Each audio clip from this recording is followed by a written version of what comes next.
WIDX 950 and 106.9 FM. This is Keeler.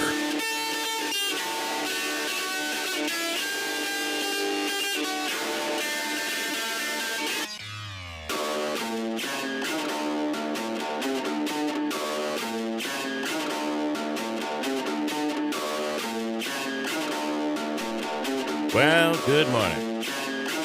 As the meteorologist puts it, we're in for a really, really nice day. I don't know what the weekend's going to be like, but the day today is going to be like 75 and sunny. It's going to be a beautiful day. And breezy. I think he called it a perfect day, a near perfect day.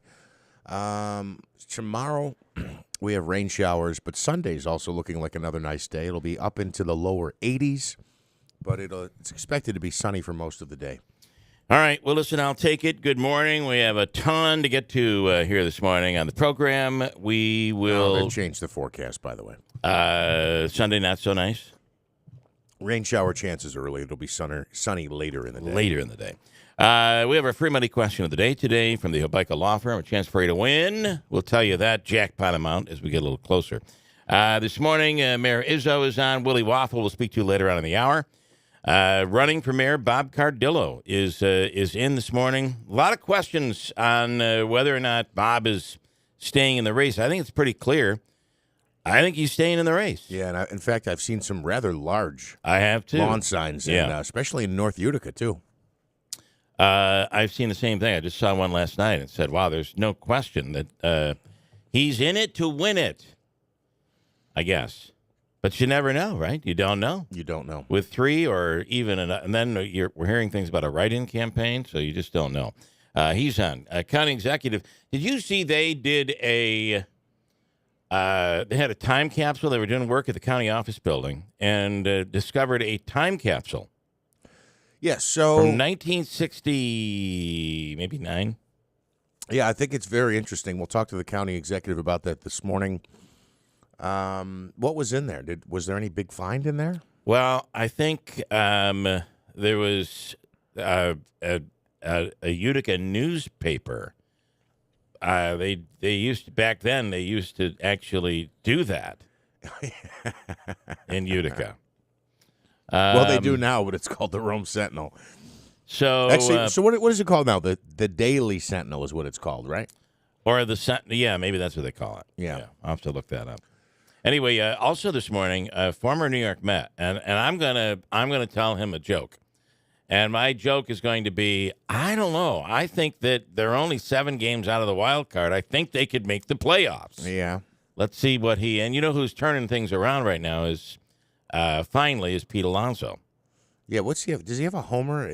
4 homers in his last 3 games. Yeah, I mean he's on fire right now. Yeah, and it would take that and some really good pitching. And a really good weekend with the Atlanta Braves, which is coming up this weekend. So I read and Aaron Boone, the story there is looks like the according to NewJersey.com that his days may be numbered. Could be the case. Could be the case. I've actually grown to like, even though I'm not a true Yankees fan. I'm not a Yankees fan at all. But I've actually grown to kind of like Boone a little bit. I do think he's got enough. Character, color, creativity when he's out there. He answers the questions well, I think, usually.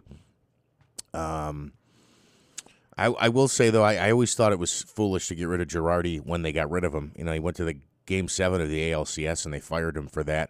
Ultimately, maybe it was a bright move because when Philly hired him, Philly had Joe Girardi as their manager. They fired him a month and a half into the season, and then they went on to win the World Series that year.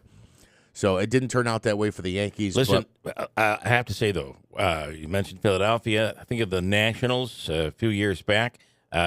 August, September can be very big months for a baseball team that's within reach. Anything can happen if finally things come together. And wouldn't it be amazing? I realize I'm a fantasy guy. Yes, I love to go to Disney. And he doesn't mean fantasy baseball. Or fantasy statistics. No, I'm living my life in a fantasy. I understand all of that. I get it. But I'm just saying the possibility exists. Go ahead. One thing on Pete Alonso and the Mets.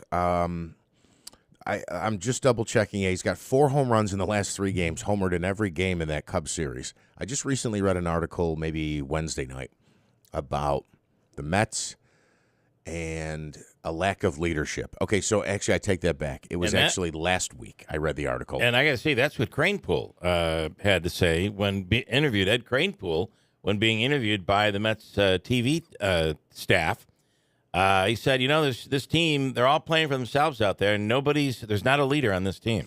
So I just wonder if, again, they're 7 games out. It's not realistic that they have a playoff run. But if they can turn things around, I think this would be an example of sometimes you have too many leaders. You have you have too many personalities in a clubhouse where it is difficult for a leader to emerge because you have veteran guys who are like, well, he's not going to tell me what to do. I think Scherzer definitely changed the dynamic there. Yeah. So I just wonder if pulling out some of the larger veteran personalities gives an opportunity for a leader to emerge. And then you have one direction. Like a Lindor and which really, when you look at their success from last year, it was Lindor and Alonso who really rallied that team. And, I listen, Larry and Whitesboro, I'm just saying, I realize the chances are next to nil. However, they're only 7 games out of the wild card. Right, and they're 10 games under 500. So just imagine if they were a 500 ball club, they'd be right in the thick of this thing. So and they should be a 500 team. So let's see what happens. They'll probably get swept by the Braves this weekend, and you can't split. You can't win a game, lose a game, win a game. You got to go on a streak. So who knows? Let's see what happens.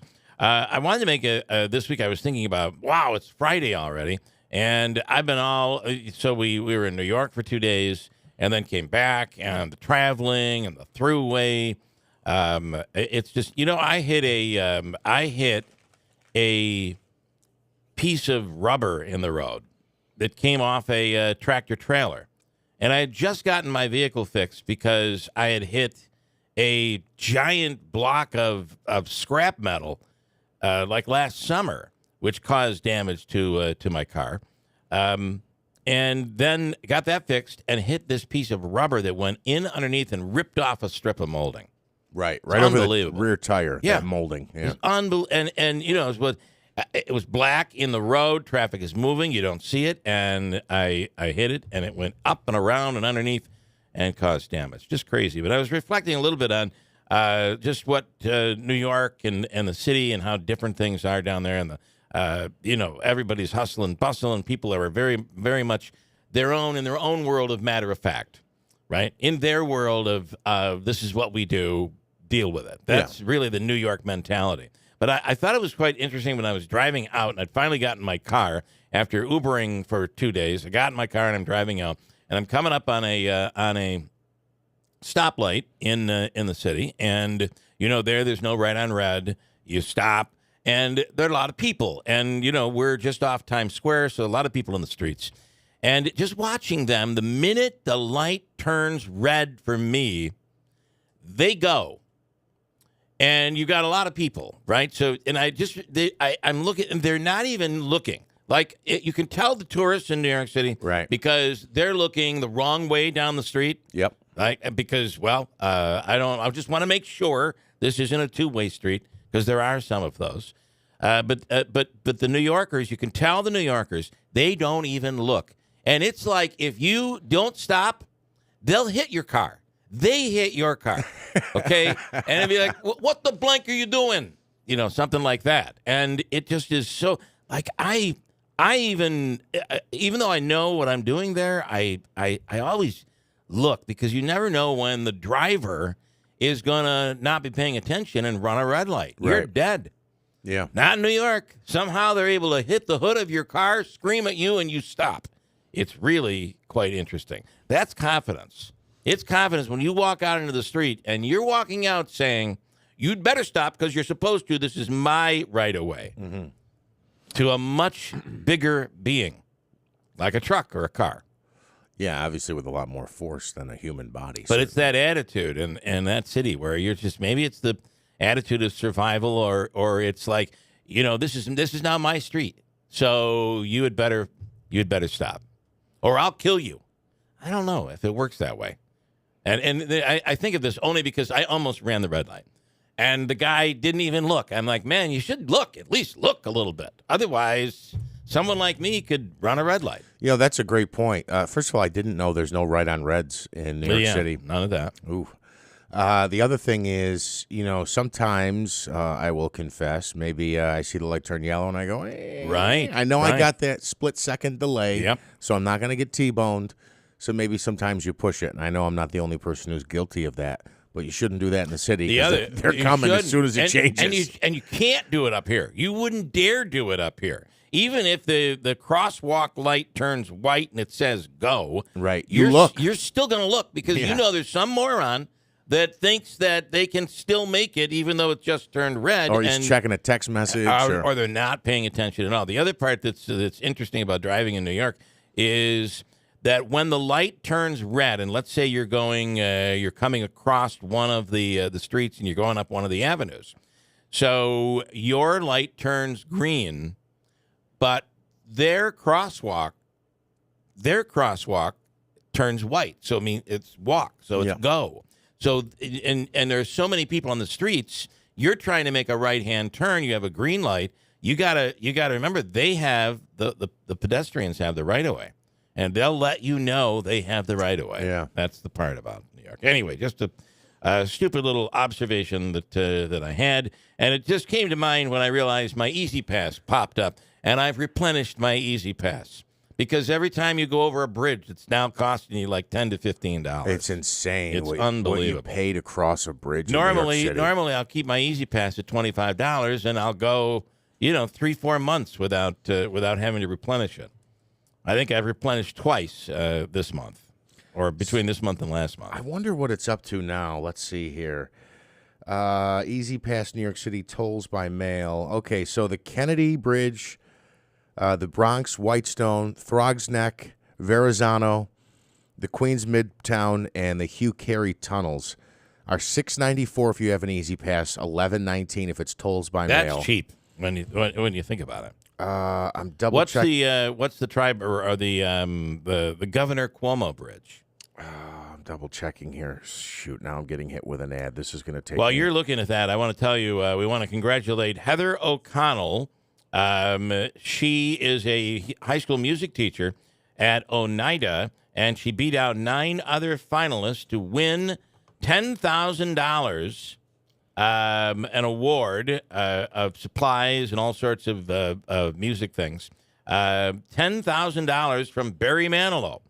She won the Manilow Music Project Teacher Award. Now, he comes to, I believe it's this week, or did he just show up? At the Turning Stone Resort and Casino, and so here's what she gets. She wins the Manilow Music Project Teacher Award. The prize comes with a $5,000 cash award and another $5,000 in Manilow bucks to allow her to buy musical instruments for her school's music program. Isn't that awesome? Yeah, it is awesome. Ricky Z from Steve Ponte Mazda does something like that around here. She says, "I'm so humbled and so honored." She told Syracuse.com. "I'm so humbled and so honored to have won this award to give me the opportunity to help so many students. The $5,000 instrument money is going to my colleagues to purchase instruments for the students, and the other $5,000 is going directly back to the students at the high school." She said, "We have a beautiful community outreach program here in our school that I can help to feed and clothe and help kids in our community." Isn't that wonderful? Yes. I think that is wonderful. And Manilow does this. By the way, it's next week. He's going to be at the Turning Stone. He does this every time he performs somewhere. He does a teacher award type thing. Turning Stone employees helped the Manilow Project by nominating deserving music teachers in their area for the award. Oneida Indian Nation officials announced the project selected 10 finalists and opened up voting online to pick the winner. And Barry Manilow, August 19th at the Turning Stone Resort and Casino.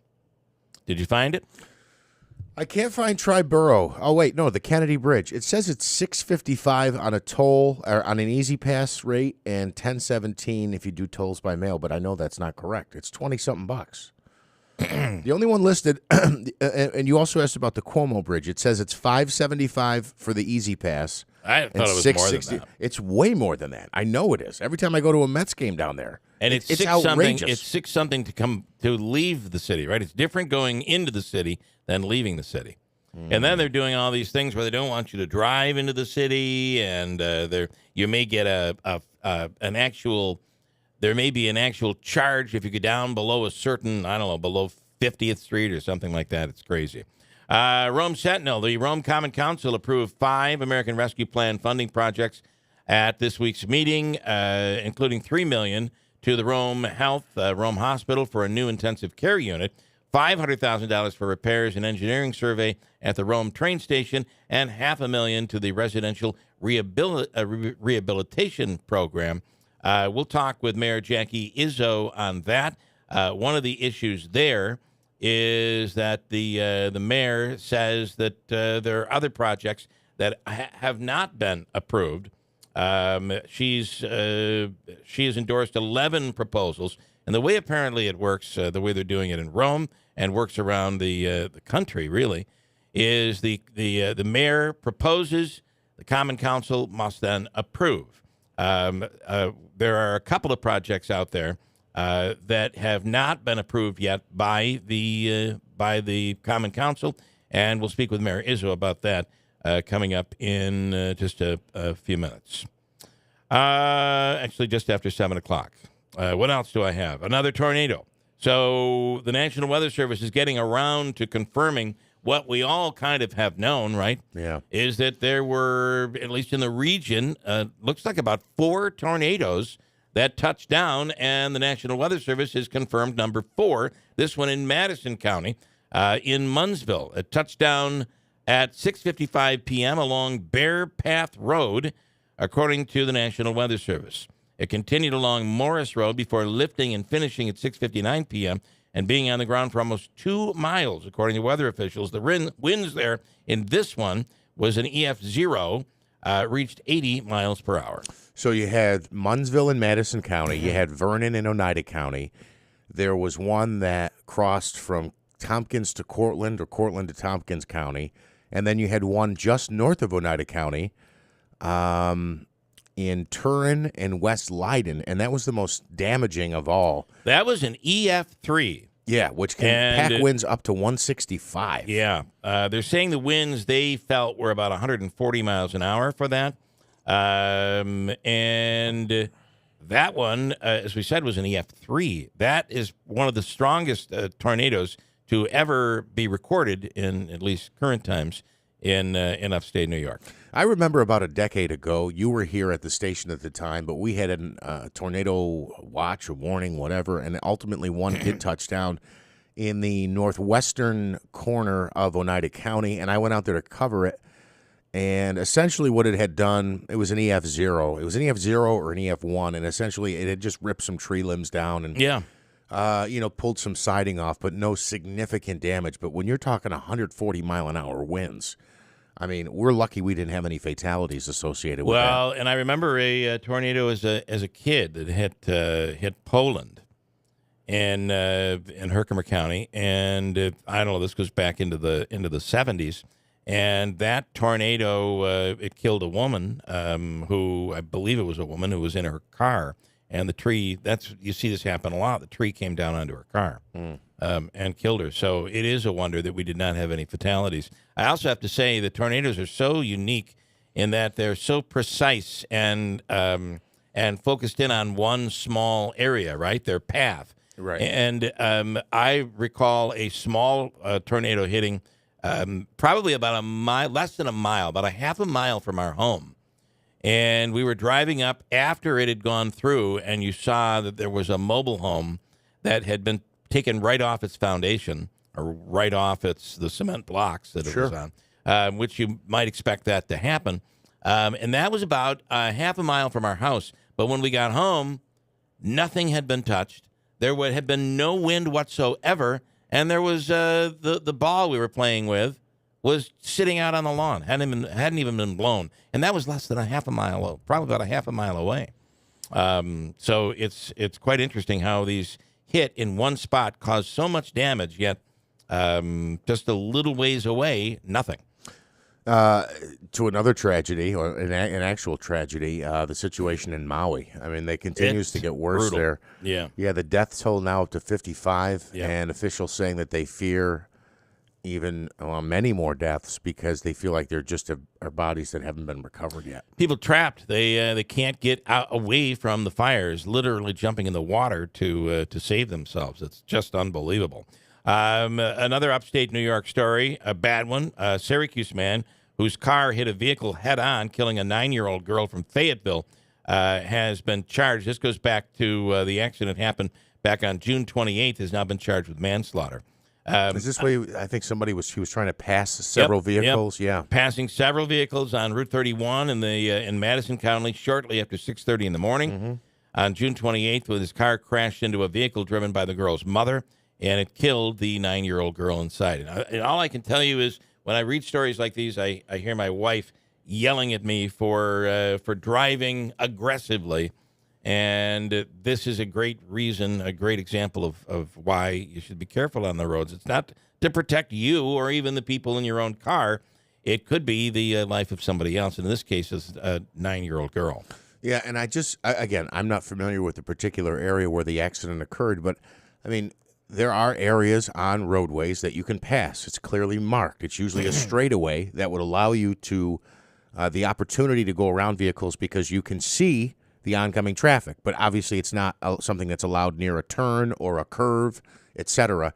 So I don't know the specific details of this, but obviously a tragic situation anytime there's a fatal traffic accident, especially one involving a young child. From the Mike Hennessy news file. Yeah, what's going on? Because he texted me the other day, and now for 2 days he won't reply to me. From the Mike Hennessy news file, because I'm back apparently. The word was I was not here. It's like, here's my opportunity. I'll come right on in. I don't know. He just doesn't like me. Researchers from the Mike Hennessy news file, researchers have made the first observations of what is called quantum superchemistry. Quantum superchemistry is when a chemical reaction occurs among a collection of particles that are all in the same quantum state. Now that I've explained that to you, I have no idea what I just said. Exactly. Devin, do you study that in school, any of that? Not with my degree. No, okay. The particles in these reactions happen collectively rather than, not in mine either.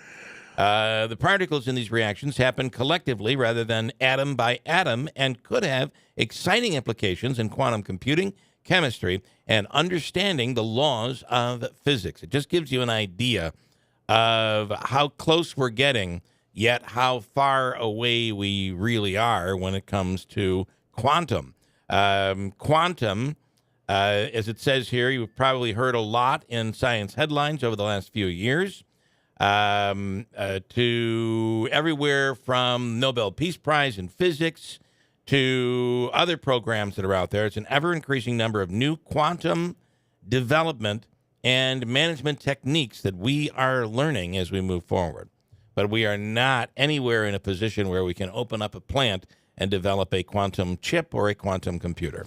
And I just wonder if once we reach that point, are we able, once we have a better understanding of physics and quantum and science and all this other stuff, and again, I'm certainly a novice to be even talking about this, but at that point, can we take the alien technology that we allegedly have and then do something with it? Will we be able to understand how the thing floats and makes these darting moves as it does back and forth as been described?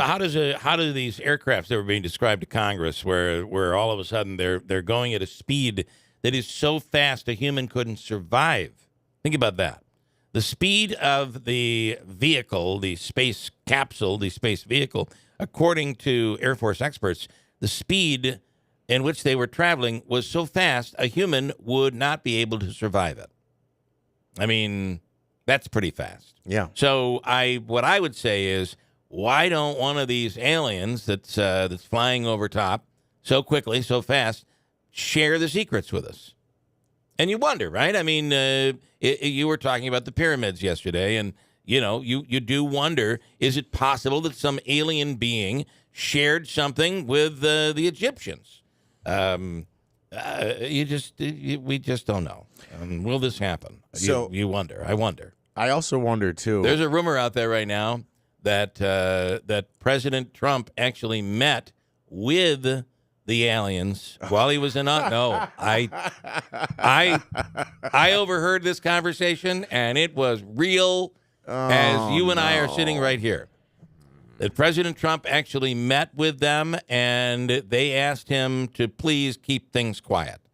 So there may come a time where the former president will explain to us what that conversation was like. Oh, I look forward to that. I don't mean to spread rumors, but I'm just telling you, that's what's going around. I also wonder if through observation, these other life forms from outer space or other planets, if they look at us like some folks on the East Coast and the West Coast, they look at like Iowa and Michigan, where they're just flyover country. How New York City people look at us up here. Yes. Good example. We're flyover country. So they've been to Earth. They've seen there's nothing special there. We're just going to keep going. It's a lost cause. Nothing we're going to do. Nothing we're going to be able to accomplish. Let's see what Mars has. Yeah. And then one more story that is just horrible. And I'm sure you've seen it. And if you haven't, I'm going to read it to you here. It is the story where the woman is suing in Georgia, suing a hospital because during childbirth, she says that doctors accidentally decapitated her at the time, newborn baby. Oh, no. Jessica Ross, distraught when she emerged from an operating room and learned that her son had died in childbirth. She'd struggled for hours the previous evening to deliver the baby, whose shoulders had become stuck mid-delivery in a complication called shoulder dystocia, according to the lawsuit. She said that the pediatrician, the obstetrician, pulled forcefully on her son's head in an effort to deliver him, and ultimately the horrible thing happened. That's awful. And she is suing the hospital. That's a terrible story. I don't know what it is today, but I was in a mood this morning to pull all the really bad stories. There's some really bad ones out there today. Well, you pulled them. And then Rob says, Rob, thank you for this. In 1983, there was an F3 tornado. Where? In Boonville. Oh, yeah. And there was. Let's see what I have. It was May 2nd, 1983. And some of the pictures that are shown here, it caused a whole lot of damage up there. And I'm sure if you're some of our friends up in the North Country, most likely remember this. May 2nd, 1983, it caused $15 million in damage, was part of an outbreak in Michigan, Ohio, Southern Ontario, Pennsylvania, and upstate New York. The storms resulted in a total of 5 fatalities, with 3 occurring in New York alone. Although no deaths occurred in Boonville, an estimated $15 million worth of damage occurred, and the village was considered the worst hit of 17 communities in 11 counties in New York State. It was an F3 tornado, which traveled, actually there were 6 F3 tornadoes that traveled throughout New York State at that time, with winds of 200 to 300 miles an hour. That's just incredible. An F4 tornado struck Reese Corners in southern Ontario, causing no fatalities, but caused $25 million in damage. Again, that goes back to 1983. Matt says this morning that, first off, on the bridges, he says, screw Cuomo. It's the Tappan Zee Bridge. But talking about... Not Triborough, Tappan Zee. Talking about tornadoes, Matt says there was a Westernville tornado 2 years ago, he thinks, and he says today Westernville looks completely different because of it.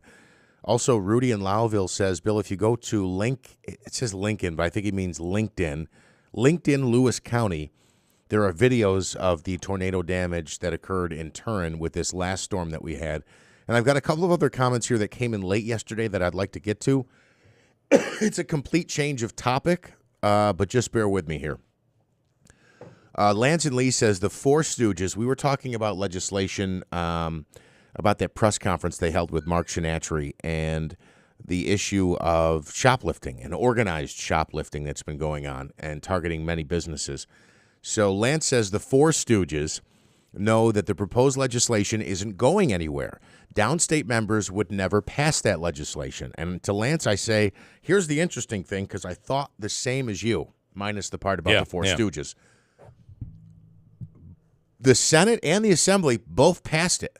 Their press conference was calling on Hochul to sign it. They're Correct. wondering why she hasn't Correct. signed it. So that, Lance, is wrong there. They actually did pass that bill. And Brett in Utica says there was an update on the Katie Aiello story posted to CNY homepage. Is Katie ever going to make a statement, or are we all just going to expect her constituents to eventually forget it?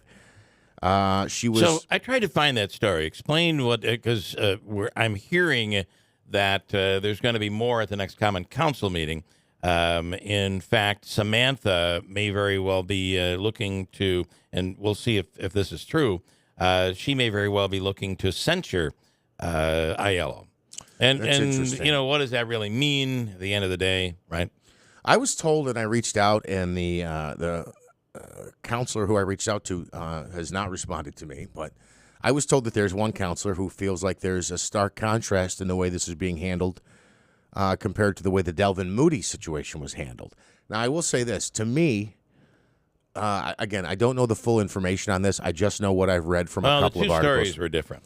One involved a physical assault. Correct. Right. Yeah. Alleged physical assault. And a man, and one that was alleged to be man against woman, which will always be looked at differently. Certainly. Right? Okay, that was the point I wanted to make, and I'm glad we agree. Yeah, I do agree with that, and but at the same time, I feel like we should at this point. Yes, I will. I've heard someone say that. Well, she's not running, so I mean she's running, but she's not opposed.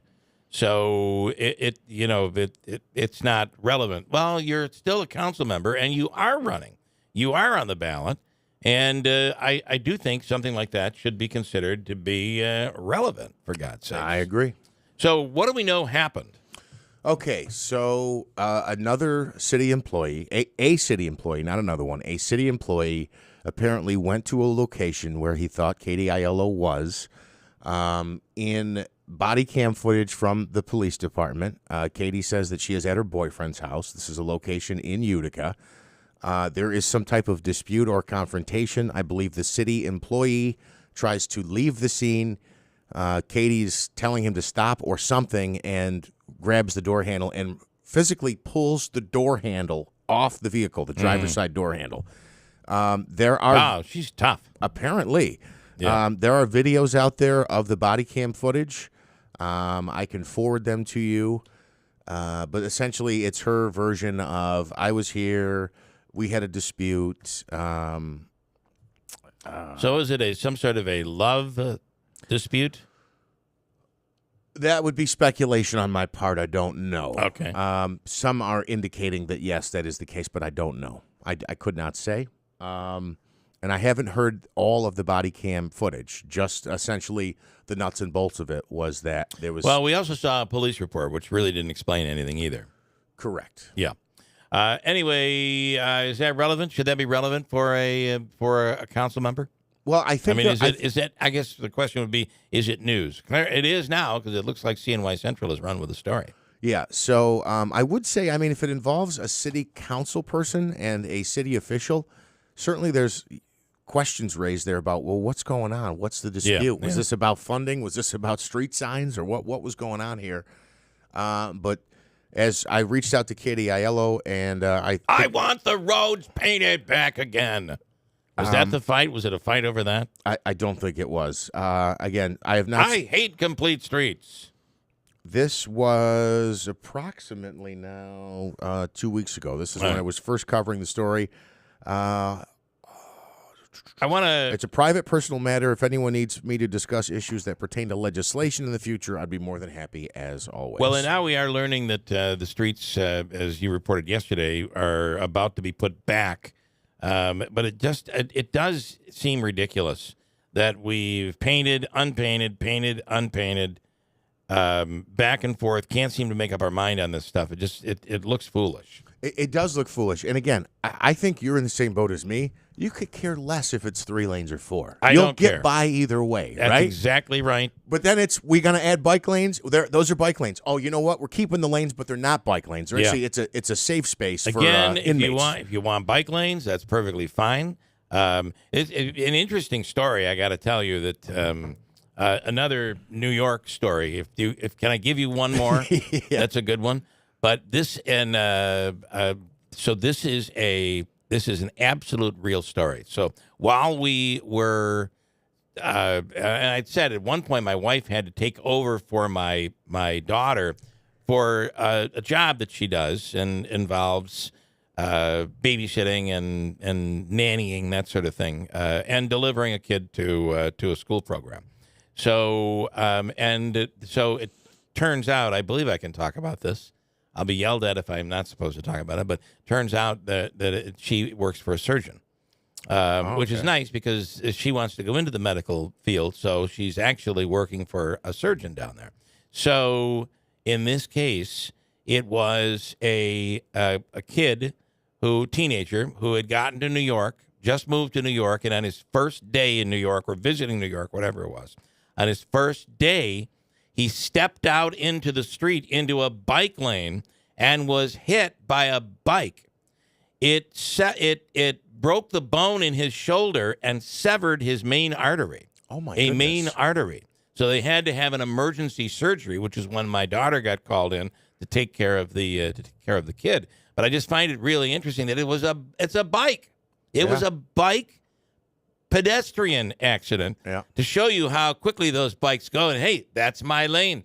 I got a bike lane here. You better not step into it. I have the right of way. And the bike ran right into the kid, and he almost died. Yeah, that's unbelievable. Yeah. I mean, it's believable, but you're right. It gives you an idea of how fast some of those bicycles are going. Yeah. You don't want to get hit in a bike lane on Genesee Street. It could be fatal. And then one more. How's everybody on the former Vice President Mike Pence? I just think this is the wrong way to treat him, no matter where you stand on the upcoming election. But Pence shared a video in Iowa where a group of MAGA people, Trump fans, screaming and shouting at him, calling him a traitor. It was really bad. Pence is a traitor, one yells. They were actually waiting for him to get there so that they could heckle and scream at him, saying that he was the one who caused Donald Trump not to ultimately become the president and put Biden into office. So there you go. Stay classy, right wing. Free money question coming up with Hobeika next hour. From the Stanley Theater Studio, WIBX 950 Utica Rome, W295DI Utica Rome, your news, talk, and sports leader, a Town Square media station.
have partly sunny skies and 61 degrees. WIBX News Time is 7:03. This news update is brought to you by My Carl's. They have hot buys this August. Two-piece sofa and love seats for $5.99.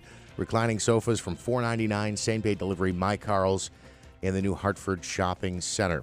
Well, Utica police continue to investigate a shooting that occurred on the 200 block of James Street. Officers were first called to Miller Street, where they found a 15-year-old victim who had been shot once in the abdomen. Further investigation revealed that the victim was shot on James Street and fled the area, ultimately making it to Miller Street before 911 was called. The teen was taken to a local hospital where he had to undergo emergency surgery. Fortunately, the teen is expected to survive. Police are looking for information. Anyone with information can contact Utica Police or Mohawk Valley Crime Stoppers. COVID-19 is on the rise in New York State. Nearly 800 people testing positive last month, the highest number since since July, I should say. The newest COVID-19 variant is a member of the Omicron family. While not too different from other variants, experts say it is more contagious. With both the fall and school season approaching, experts say to expect a rise in the respiratory illness brought on by the coronavirus. The state of New York is reviewing a company that has been hired to take care of migrants. That company is called DocGo. They were hired to care for and transport asylum seekers to upstate communities. Albany Mayor Kathy Sheehan says the company has been hiding behind HIPAA rules and not sharing information. All the while, the health care needs of those migrants are not being met. Governor Kathy Hochul says a review is being conducted, adding that she does have some concerns about the company. A judge in a murder case offering an unexpected plea deal to 3 men accused of murdering an 11-year-old girl. Those 3 individuals, aged 16, 18, and 20, were in court. They now have a chance to accept a plea offer that would land them behind bars for 20 to 25 years. The suspects have until October 12th to let the judge know if they're in. Without the plea deal, prosecutors say charges call for at least 50 years behind bars if they are convicted.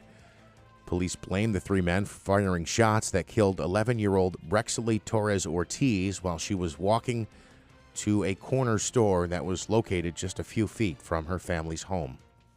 WIBX News Time is 7:06. Shaping up to be a pretty nice day today, although some wet weather expected this weekend. Here's what we can expect today from Eyewitness News.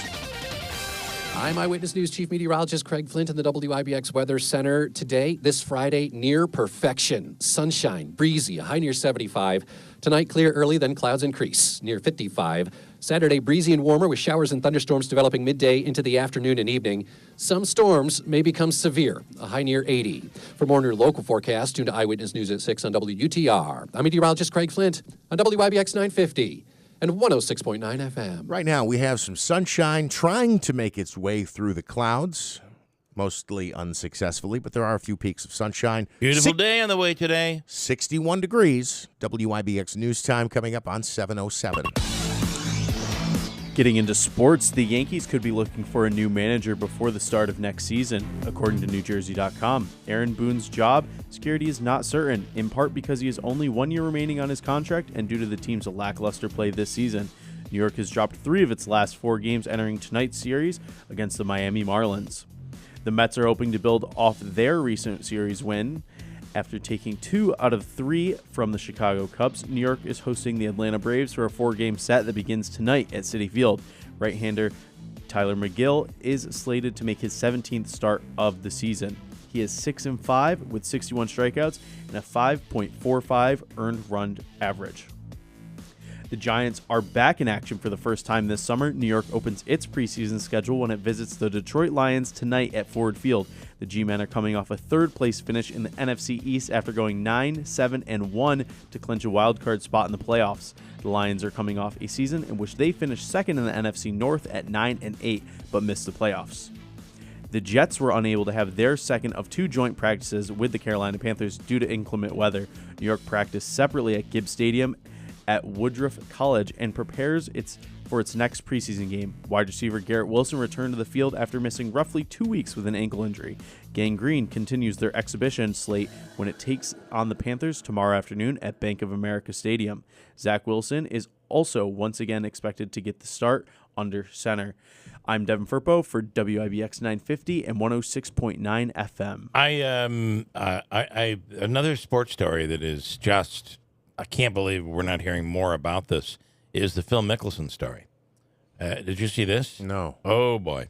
So a book is out, and the author, it's a book written by a really famous bookie.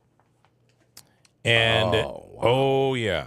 He claims that Phil Mickelson bet more than more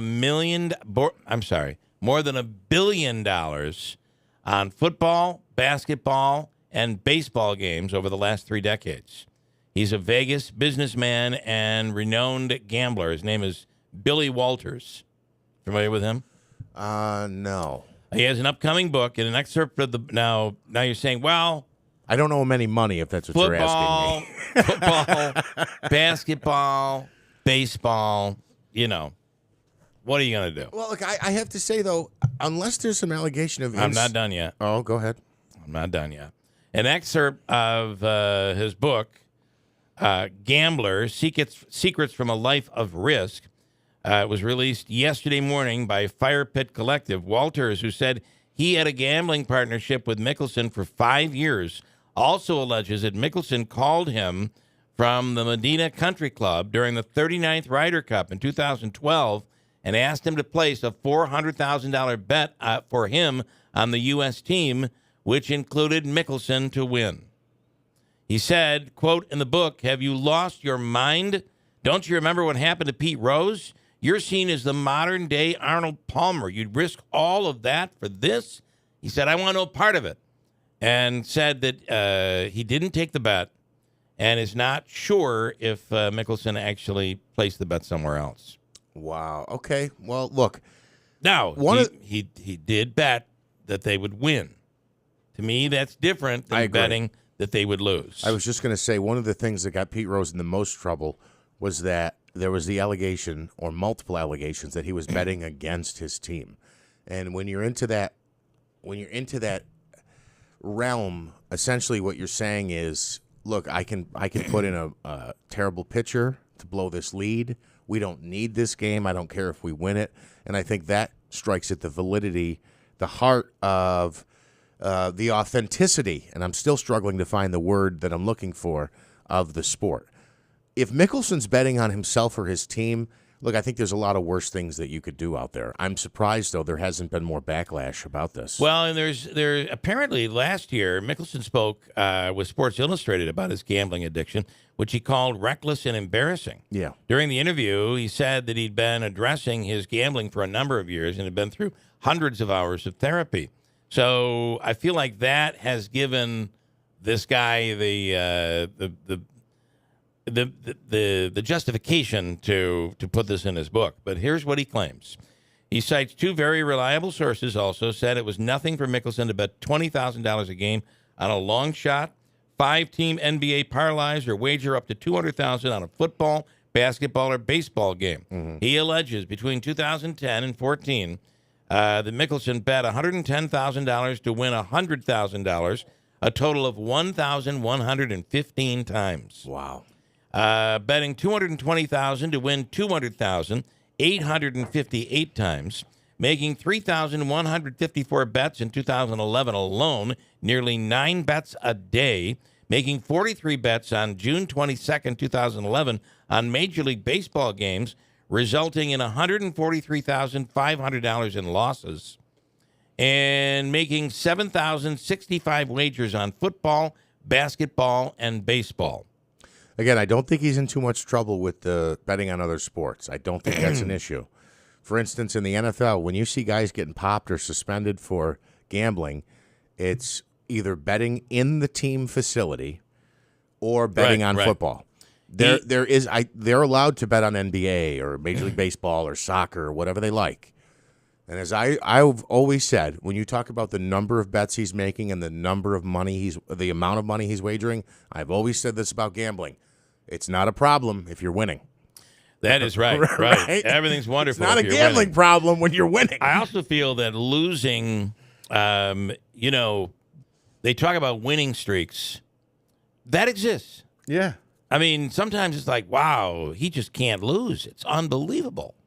But more often, Yeah. it's, wow, he just can't win. And once you get into that funk, and now you're betting on one of the most, I feel like it's one of the most difficult games to bet on, is Major League Baseball. Yeah. Very difficult to bet. And now, of course, you not only can bet on the game, but you can do live betting. You could be in like the fifth inning, and your team could be down by 3 runs, and you bet for them to win by 3, and you can place that bet. Yeah. So it's right there at your fingertips. Here's the estimation. Walters estimated that Mickelson has suffered nearly $100 million in gambling losses over the last few years. Now, with that said, he just cut a deal to compete in the Live League for $200 million. So is that how he's getting his money back? It certainly could be. And look, we haven't even talked about, and there's a lot of controversy in golf over Live and PGA merging, right? Because the PGA Tour positioned people like Phil Mickelson, who accepted the money from the Saudi-backed Live Tour, as sellouts, as traders to some degree. Yeah. And you had golfers like Rory McIlroy and Tiger Woods coming out saying very critical things of Live Tour. And then all of a sudden, the rug gets pulled out from under them. When they stuck their neck out for the PGA Tour turned around and signed a deal with Live. I think Live has deep and nearly endless pockets. That's that's all that Saudi money over there. The oil money. Yeah. All that oil money. They just have. There's no end. It's an endless supply of money. So and PGA is just like, well, we can't fight with these guys. Crazy. It's a horrible situation. I'll also say, and again, I think the exact term eludes me. It's called sports washing. I think it's called sports washing, something to that effect, where you take a country like Saudi Arabia that doesn't have the greatest reputation, and all of a sudden, when you say, look, they support the PGA, or the PGA is in with them, or they have golfers like Phil Mickelson or Dustin Johnson. There's many other big-name golfers who were involved with them prior to the merger as well. And all of a sudden, it kind of softens their PR image. Because you say, if they were so bad, well, Phil Mickelson wouldn't be doing business with them. Yeah. And Interesting it's stuff. really what the PGA has just jumped into. And maybe Mickelson didn't have any choice. I mean, he's lost $100 million over the last 10 years. Maybe he had no choice. Interesting. That's all I'm saying. And meanwhile, if you're Pete Rose, you're like, come on. You got to be kidding me, right? But if Pete Rose was betting against his team, that's the mortal sin. When you're the head coach and you're a problem. Yeah, that's a major problem. betting alone in baseball, betting alone is a problem, but betting against your team is really, really. That means you could throw a game. Right? Absolutely. So, and then even when you've bet on your own team, this is a little different in basketball and I'd say football and maybe even baseball too. Because like in golf, for the most part, if you're betting for somebody to win. In a basketball game, you're betting someone's going to win by 6 points. Right? You get into the shaving. And you can see that in baseball and football as well. But yep, good point. All right, coming up, 20 signs that we're about to have a hard winter this year. We'll get to that. And in Rome, the council has voted to approve, I believe it's 5 projects, ARPA projects. Mayor Izzo applauding them for that, but says there are a couple of other projects that need their attention. We'll speak with Mayor Jackie Izzo coming right up. Stand by. And Hobica's free money question of the day. How much? What will the jackpot be? We'll find out coming up. 717 WIBX. Hi, this is Rob Hilton of Hilton Estate and Elder Law with important information for young families. If you have young children, you face unique challenges that must be addressed when considering your estate planning. Well, they, of course, have issues related to who will take care of and raise their children when they die. In addition, they have to have concerns about how the assets are maintained and managed after their death. They need to utilize trusts, and of course, they need to have life insurance to protect their children for future costs. Blended families face unique circumstances and legal issues that must be considered with their estate planning. How do we make sure that all of the children from both families receive some sort of inheritance? Oftentimes, we'll use very special techniques in our wills, or we'll use IRAs or life insurance to make sure they receive an inheritance. They are all very special challenges. To find out more about strategies to protect your loved ones through proper estate planning, contact us at Hilton Estate and Elder Law. Call for more information and to schedule an in-person meeting to answer your questions. Mohawk Valley FCU wants to help you save money right now. They're extending their swap and drop auto loan promotion through the end of August 2023. Bring your car loan to Mohawk Valley FCU, and they'll drop your rate up to 2% off your current rate for the remainder of the loan. That's up to 2% off your auto loan. With locations on River Road in Marcy, in the State Office Building in Utica, and with mobile banking, you'll receive the best service no matter where you are. Member-focused, member-driven. Visit MohawkValleyFCU.org. The Community Foundation of Herkimer and Oneida Counties is your community foundation. Together, we've invested $125 million in the community, thanks to people, families, and businesses that want to give back and build a brighter future. And you don't have to have big bucks to make a big difference. Join us as we invest in the future of our community. Learn more about your community foundation at foundationhoc.org. A lot goes into taking care of your property. You need equipment with more reliability and versatility built in, like Kubota BX and L Series compact tractors, rated #1 in durability and owner experience. Z-Series mowers that deliver a quality cut, and Sidekick utility vehicles where durability meets speed. Visit your local Kubota dealer for a demo today. Log on or give us a call today at whitesfarmsupply.com. White's Farm Supply. Finding great candidates to hire can be like, well, trying to find a needle in a haystack. Sure, you can post your job to some job board, but then all you can do is hope the right person comes along, which is why you should try ZipRecruiter for free at ziprecruiter.com/free. ZipRecruiter doesn't depend on candidates finding you. Its powerful technology identifies people with the right experience and actively invites them to apply to your job. You get qualified candidates fast. So while other companies might deliver a lot of hay, ZipRecruiter finds you what you're looking for. The needle in the haystack.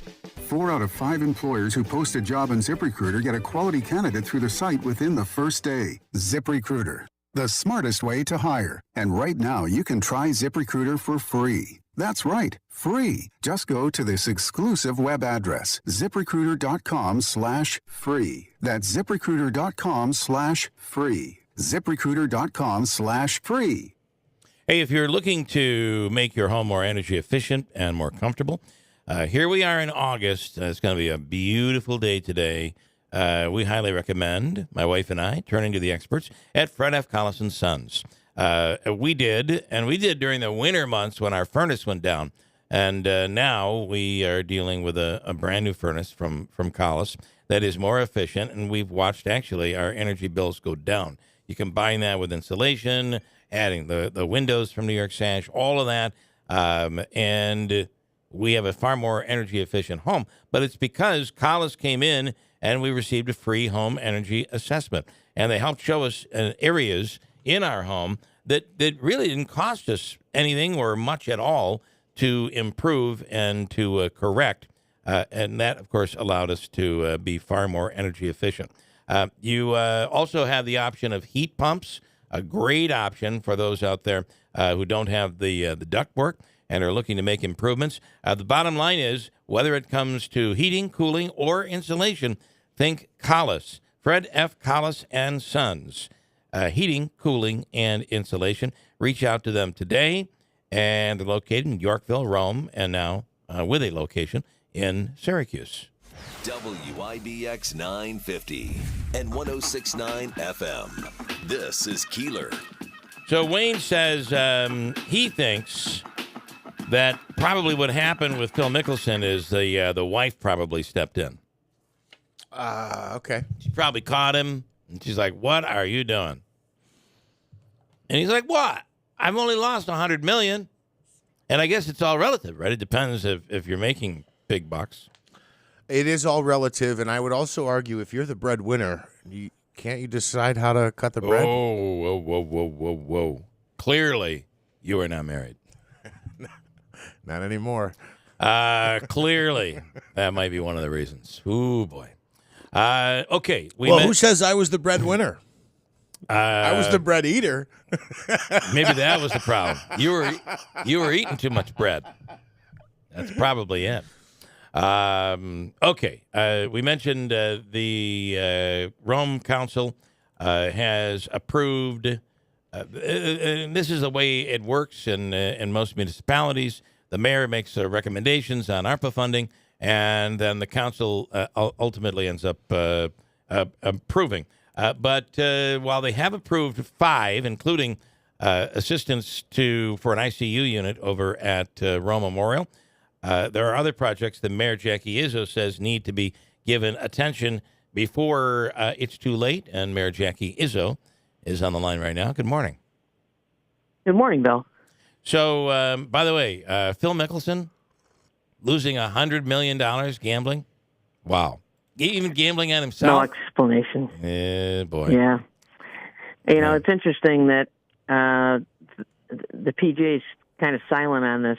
Mm-hmm. You know, and of course, he's in Live Golf now, but this has been going on for years. I mean, how many times has it come out that he's gambled on golf? Yeah. Possibly on himself.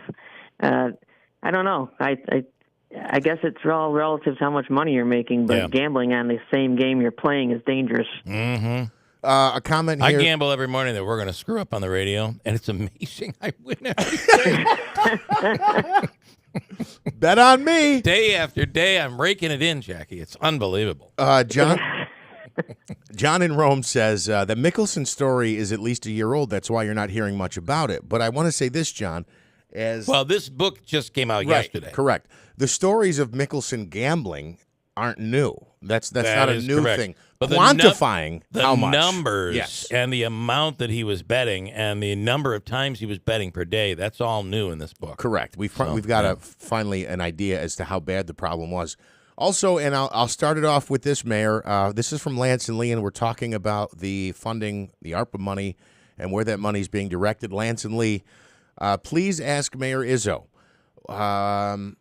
Let me clean this up a little bit. 6 of 7 counselors approved and want action on the train station, and I believe you addressed this on a previous appearance here on the show. Does the mayor think her sole opinion is worth more than 6 counselors who represent the entire city? So, in particular, what's the issue with the train station? And I believe you've addressed there's an ownership issue as to who has the right to do what to the property. I think that's the problem, right? Can you address that? Yes, this is a very complicated issue. So we had a catastrophic ceiling collapse on the 4th of July a few years ago in the pedestrian passageway. So in Rome's train station, the pedestrian passageway is underneath the railroad tracks itself, and you walk underneath and you go upstairs to the platform. And it looks like from a movie. You're up on the platform and you board the train right off the platform. Well, when that ceiling collapsed, it collapsed in the area of the tracks as well. So CSX actually owns a good portion of that ceiling and that pedestrian passageway. And then Amtrak has some ownership there as well. In fact, Amtrak came in a few months ago, brought us some new maps, which showed that CSX actually owns a little more than we thought. So the first thing, we have to protect the interests of the taxpayers of the city. We have to have a cost-sharing agreement with CSX. They are responsible to make some of these repairs, and it's very difficult to deal with them. We've had Senator Schumer's office involved in this. Now we have Amtrak also as our advocate, and, the two of them are partners, basically. One needs the other for train service. So we're hoping that Amtrak can make some headway. That's number one, is the cost-sharing. Number two, we cannot work on private property that's owned by someone else without agreements. There are liability issues as far as insurance is concerned, And again, this is going to have to be a partnership because we don't own the entire pedestrian passageway. What we did do is we had a grant from Senator Griffo, and we are still holding some of that grant money that can go toward this project. But we did construct a temporary passageway that would stay there for 100 years if it has to. It's a very, very sturdy structure. So we've got some real issues here, and until we can button those up, it really doesn't have anything to do with my sole opinion. It's the fact that we have to protect the taxpayers, and we have to follow the law as far as working on private property. And CSX has to come to the table and help us with this because we don't own all of that entryway. Anything else on that, Manaski? I don't want Lance to think that I'm carrying water for. I got to tell you, my back is killing me. I'm carrying Mayor Izzo's water. I'm carrying Pacenti's water. It's very. That's why I just stay on it. Okay, let me ask you about. So the council has approved. I believe it's 5 of the projects that the ARPA money will be going to. ARPA, the American Rescue Plan Act, those projects that were awarded to municipalities around the country.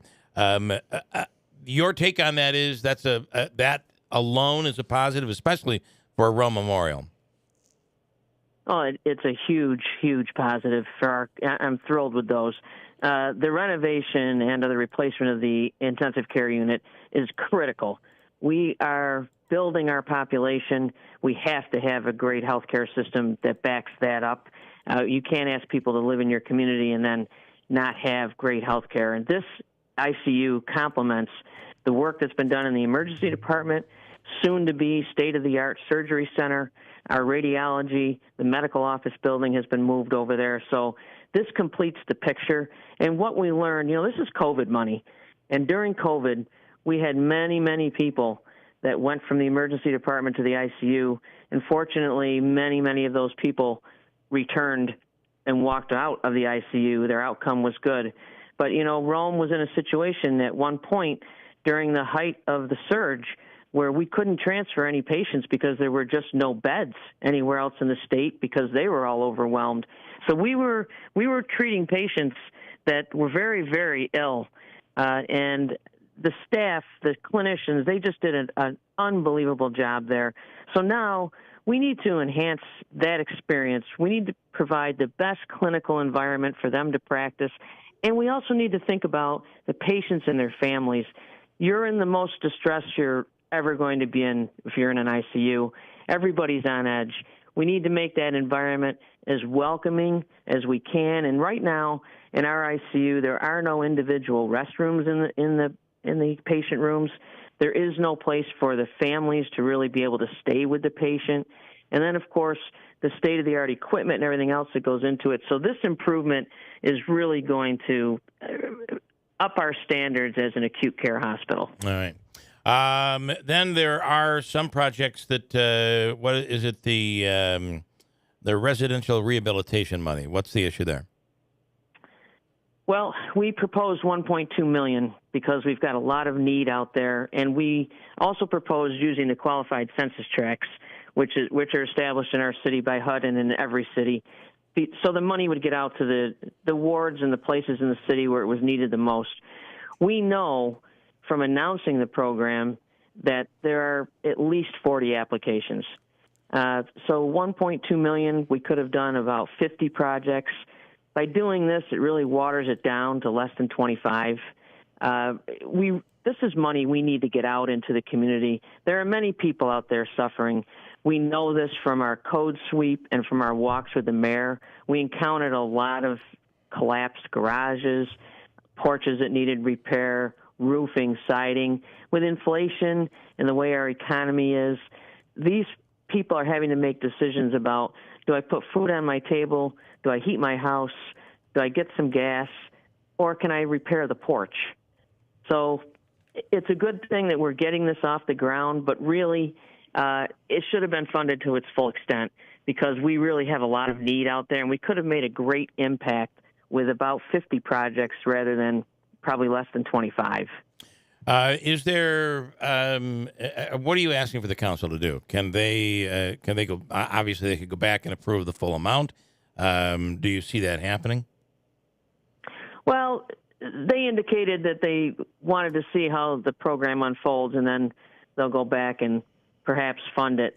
I think that, we're already in August. As the Home Ownership Center gets this thing moving, we've only got a few months left in this construction season. You want to get as many contractors out there on the ground as you can. I just personally think this one, the money's going directly to the homeowners, to the taxpayers. We should fund it to its full amount, and let's make a difference in the city. 50 properties versus less than 25. You could see that there would be a huge impact versus maybe a very small section of the city that's going to benefit. Okay. And you already have people who've already applied for the program? When we announced it, the Home Ownership Center, they had over 40 calls. So I think they put the people on a waiting list, and now they will be able to formally apply, and hopefully they'll be able to find contractors so that we can get the money rolling and we can get some of these repairs done for them before the winter sets in. I will say that is in my own experience, finding a contractor it's just not easy today. It's unbelievable how it's really tough. How busy they are. Yeah. Especially post-COVID. Okay, Mayor, anything else you want to add? No, I just think that we shouldn't overlook the renovation of the Rome Martin Community Center. This is a city-owned property where we're going to fortify this now, I think, for the next several decades. A lot goes on there. And the water sewer line extension to Nesentia's property at the beaches, this is going to open up a senior living and community with affordable apartments and independent homes that will be for sale as they build that out. So those are really significant projects that are coming out of this ARPA money, which should build our tax base and help sustain our community for many decades to come. All right, Mayor Jackie Izzo, thanks for the time. We appreciate it, and we'll do it again. Thank you. Have a wonderful day. Yep, you do the same. Mayor Jackie Izzo in the city of Rome. Coming up, Hobica's free money question of the day. And I don't have the fancy dancy little jackpot thing, but we're back at $300. $300. $300. A chance to end the week with $300. Devin, you're looking for caller number which one this morning? Let's go for 8. 8. The 8th caller through the lines right now. Your chance at $300. From the Hobica law firm, Joseph and Andrew Hobica, Joe is probably sitting at home right now saying, "Oh, give him more, give him more." Don't you think he is? Yeah, I'm sure that's what he's saying. Give him more. $300. Caller number 8 right now. We'll do it next. And then Bob Cardillo in studio. We'll be speaking with Bob about the upcoming mayor's race in Utica, coming up at WIBX. On behalf of IBEW Local 43 Union Electricians and the NECA Contractors, we are pleased to partner with Syracuse University in providing our members with an opportunity to enhance their education at this great university. Syracuse University's partnership with the IBEW will provide talented students the opportunity to advance their careers while shaping the future of the electrical trades and the industries they serve. Central New York's future is bright, and the IBEW Local 43 and NECA will continue to help light, power, and grow Central New York. Adirondack Home Furniture is the area's go-to store for top-quality, durable, American-made pieces for any room. And all month long, Adirondack Home Furniture is having a summer sale event on select floor pieces. Stop in and check out their hot summer buys all month long through Labor Day weekend. Lowest prices of the season on all Flex Steel and Smith Brothers upholstery. Are you looking for a better night's sleep? Then check out their selection of Restonic mattresses or their private label fillable mattress line. Once you select the perfect piece for your space, they can deliver it locally free of charge, or you can pick it up from their showroom. So stop into Adirondack Home Furniture today for their summer sales event and save big on select floor pieces and take what you love home today. Adirondack Home Furniture in Riverside Center, Utica. Give them a call at 315-738-7817 or visit AdirondackHomeFurniture.com.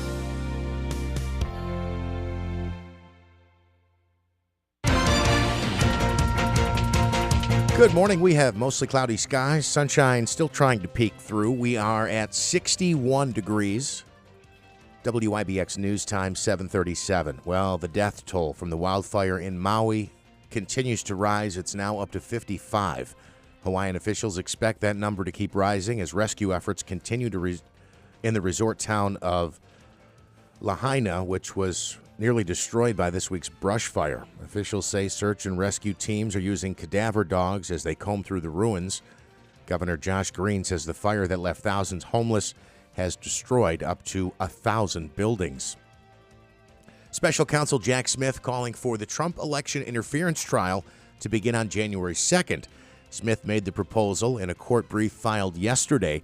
Prosecutors also estimate the trial will take about 4 to 6 weeks. Trump's defense will also submit a proposed start date, with the judge having the final say. The former president is facing 4 federal charges in connection to his alleged efforts to overturn the 2020 election. Meanwhile, President Joe Biden says China's economic problems make it a ticking time bomb. At a political fundraiser in Utah yesterday, the president said China is in trouble because of weak growth. He added, "That's not good because when bad folks have problems, they do bad things," end quote. China watchers say the world's second biggest economy might be coming into an era of much slower growth with the stagnated consumer prices and wages, while the rest of the world deals with inflation.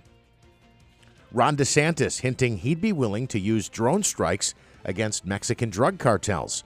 During a campaign stop in Iowa Thursday, the Florida governor and GOP presidential candidate said if elected, he would use whatever force we need to take down Mexican drug cartels, with or without help from the Mexican government. DeSantis said the cartels are like a foreign terrorist organization. A white supremacist who allegedly threatened jurors and witnesses at a trial in the trial of the Pittsburgh synagogue shooter is now in custody. Federal agents on Thursday arresting Hardy Lloyd of West Virginia. Prosecutors say he sent threatening letters and emails to witnesses and jurors in the trial and described mass shooter Robert Bowers as a lone wolf hero. Bowers was sentenced to death last week for killing 11 people at the Tree of Life Synagogue in 2018. The highlight of New York's 50-year hip-hop anniversary celebration happens tonight with a star-studded show at Yankee Stadium. Oh, wow. Hip Hop Live at Yankee Stadium will feature legends like Run DMC, Ice Cube, Snoop Dogg, Lil Wayne, Wiz Khalifa, and other local New York artists. Gates will open at 4:30 this afternoon. Performances begin at 6 p.m. Celebrations are set to run through this weekend.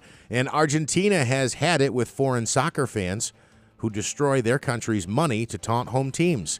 It's a common way for fans of clubs in other countries to taunt home teams about the value of the Argentine peso, which is all but worthless because of years of hyperinflation. Tearing up money as provocation is really popular with fans from Brazil and Chile. From now on, fans caught tearing up or burning peso bills could go to jail for up to 30 days. Wow. Speaking of betting and billions of dollars and wasted bets, lost bets, some would argue that Phil Mickelson has burned quite a bit of money. Maybe he would be like life in prison with all the money he's burned. $100 million, they're saying. Forecast today could be one of the most perfect days of the summer. Yeah, looking at sunny this afternoon, a high of 75 with some breezy conditions. We do have rain showers in the forecast for your Saturday, high in the mid to upper 70s. Sunday, rain shower chances for the first half of the day. The second half should include some sunshine with a high in the lower 80s. So not a terrible weekend, but not a great one. Bob Cardillo, is the sun shining out there? Yeah, it is, actually. Right. Okay. We're peeking out. It's a sunshiny day, as the Brady Bunch once sang. It's always a good day when you wake up. That's right. That's a good point. We get to the point where waking up, being able to crawl out of bed is a real 6 positive. feet of snow? Love it. Yeah. All right. Mike this morning says, whenever you use that to come up with a jackpot, which today's Hobica free money jackpot is at $300, you know that voice that you use to announce the amount of money for the contest. It sounds like Davey when he's lost his mojo. Yes. It really kind of does.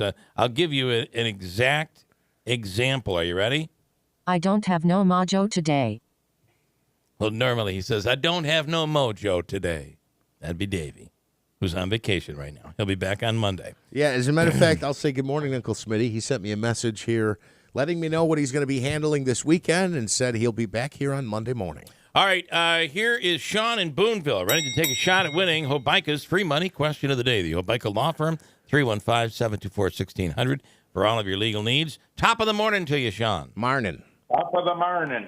All right, are you ready to go? I'm ready. All right, here's your question.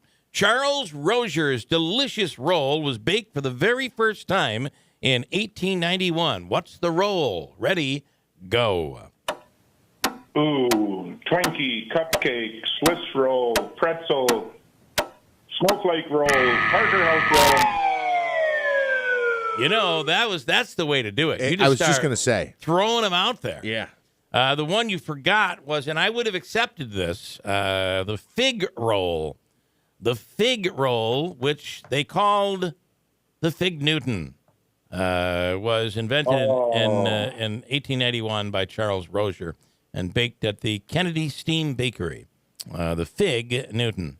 My wife's favorite cookie. She loves the Fig Newtons.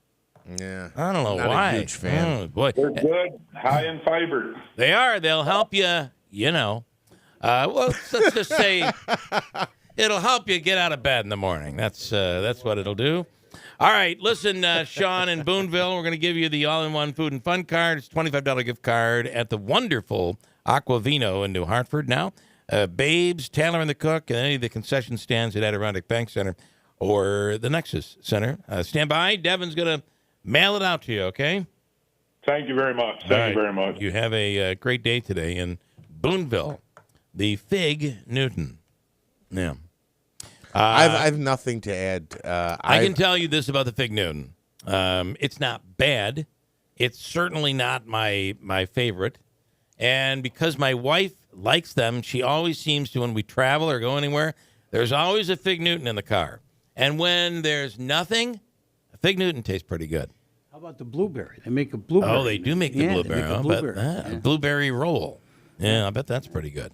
Okay, in studio right now is Bob Cardillo. Bob is running as a conservative on the conservative line in the upcoming mayoral election happening in November. And Robert, good morning. Good morning. Good morning. Pull that mic nice and close. First of all, this is the first time you've been in studio, and you didn't have fill in the. This is like our free money question. First time you've been in studio, and you don't have blank. A jacket. Wrong. Maybe that is true, though. A cold. Oh, there you go. That's right. I had a cold every time I came here. You're right. I've had to go right to the Clorox wipes when you leave every time. But not today. You seem like you're good and healthy today. Yeah. Absolutely. All right. Well, it's because the sun shined. The sun is shining. You're right. Finally shining. All right. Obviously, we had a conversation with Mike Galimi in here, and he would rather you get out of the race, but you're not getting out. No, absolutely not. Okay. In fact, I've seen a couple of rather large lawn signs in North Utica. I was in North Utica earlier this week, and it seems like more Cardillo signs are popping up than I had seen previously. Yeah, there are. So it's I'm trying to say what he said on the air, and I don't want to say something I'm not supposed to say. If something was said off the record, I guess. But I would say that we've heard from people in the Conservative Party who have said that they have asked you to step down. Is that true? The day after the election, after the primary, I got a call from Jerry Kassar. Now, Jerry Kassar is the state chair. Okay. Jerry said to me, Bob, what are you going to do? I said, I'm going to stay in. He said, go ahead. He said, that's the last call you're going to get from me. I'm fine with that. So he's the state chair. So the rumor going around is that you got into a big argument with the state chair, and you're saying that's absolutely not true. Jerry and I have known each other for a long time, number one. Number two, that was the only conversation we had right after the primary. Okay. So, all right. What do you say? And you know these questions are coming. Absolutely. What do you say to someone who says, "Well, you're going to do exactly what you did for Paul Mary. You're gonna put in the Democrat because you're going to split the Republican vote"? First of all, there's a clear opportunity here because we've got two people who have been on on the council. I consider Mike as president of common council on the council. Yeah. Okay. You've got two people that are on the council. My background is totally different than theirs. I'm the only one in this race who can sit in that chair on day one and do this job. I'm the only one who's administrated not only millions but billions of dollars, as I did with Katrina and I did with Lower Manhattan Development Project. The only person in this race who has the ability to do economic development, which I've done all my life. And I think it's important to give the taxpayers an opportunity to make a choice. And I have the line. I was given the line. I earned it. Right. So I think that the people of the city wanted to, and they want to talk about issues. To me, that's what people want to talk about. The primary, look, when you have a June primary. Right. Okay. First of all, they're not accustomed to it. That's number one. Number two, nobody cared. That entire week before the primary, I was going to graduations for kids. And the day after the graduate, that Friday, people were out of town. Right. Yeah. You know, and you couldn't get people engaged. And I just think that given the opportunity now, we've got a chance to have people have a real choice. And I think that's what elections are all about. Elections are about choice. I want to talk about taxes, the opportunity to possibly lower taxes. I want to talk about our roads, what we need to do with our roads. I want to talk about our water and the relationship we have with the Municipal Water Authority. You know, so there's a lot of things that we can talk about. And since the primary, I've continued to talk about these issues. I've already sent releases. Once a week we've been sending releases.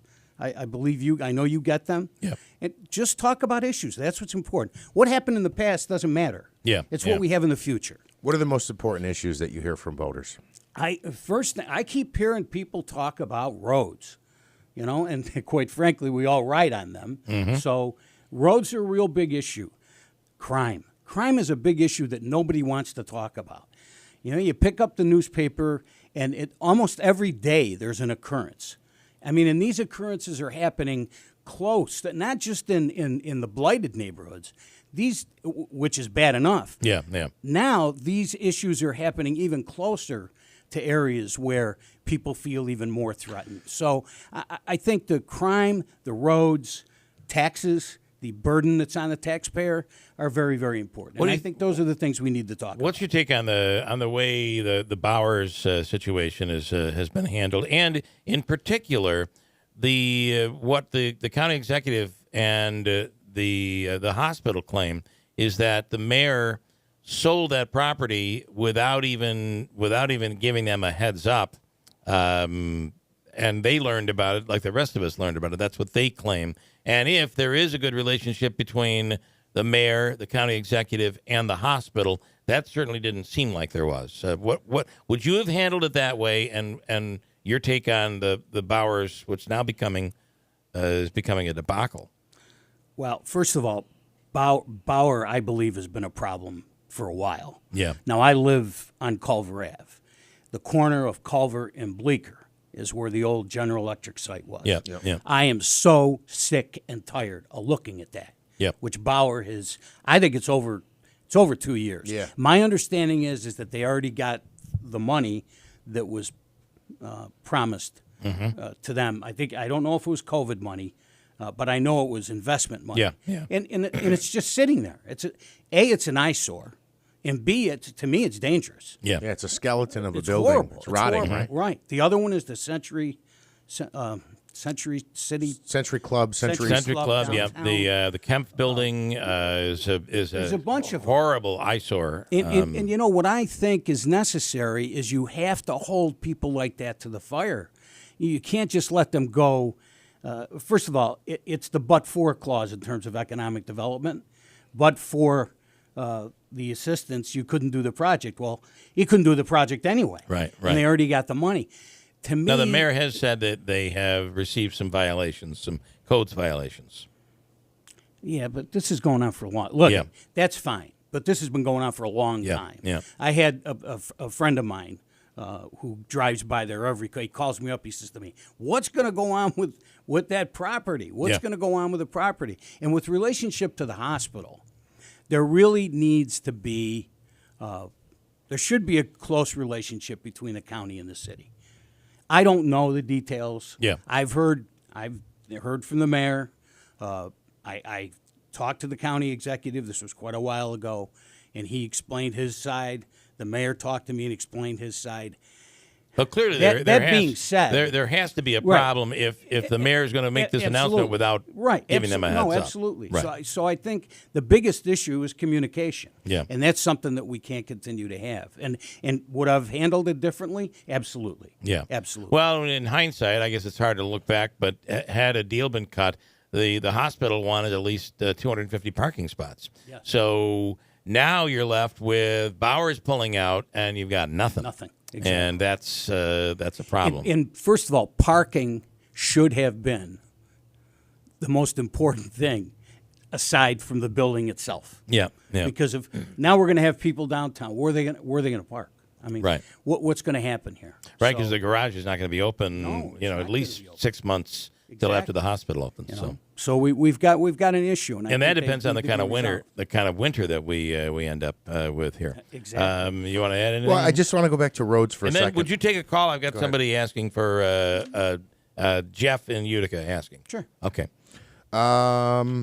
Okay, so I want to go back to roads for a second. What do you mean by you would address roads? You talking about potholes in particular, or are you talking about the downtown 3-lane, 4-lane debacle? Oh, no.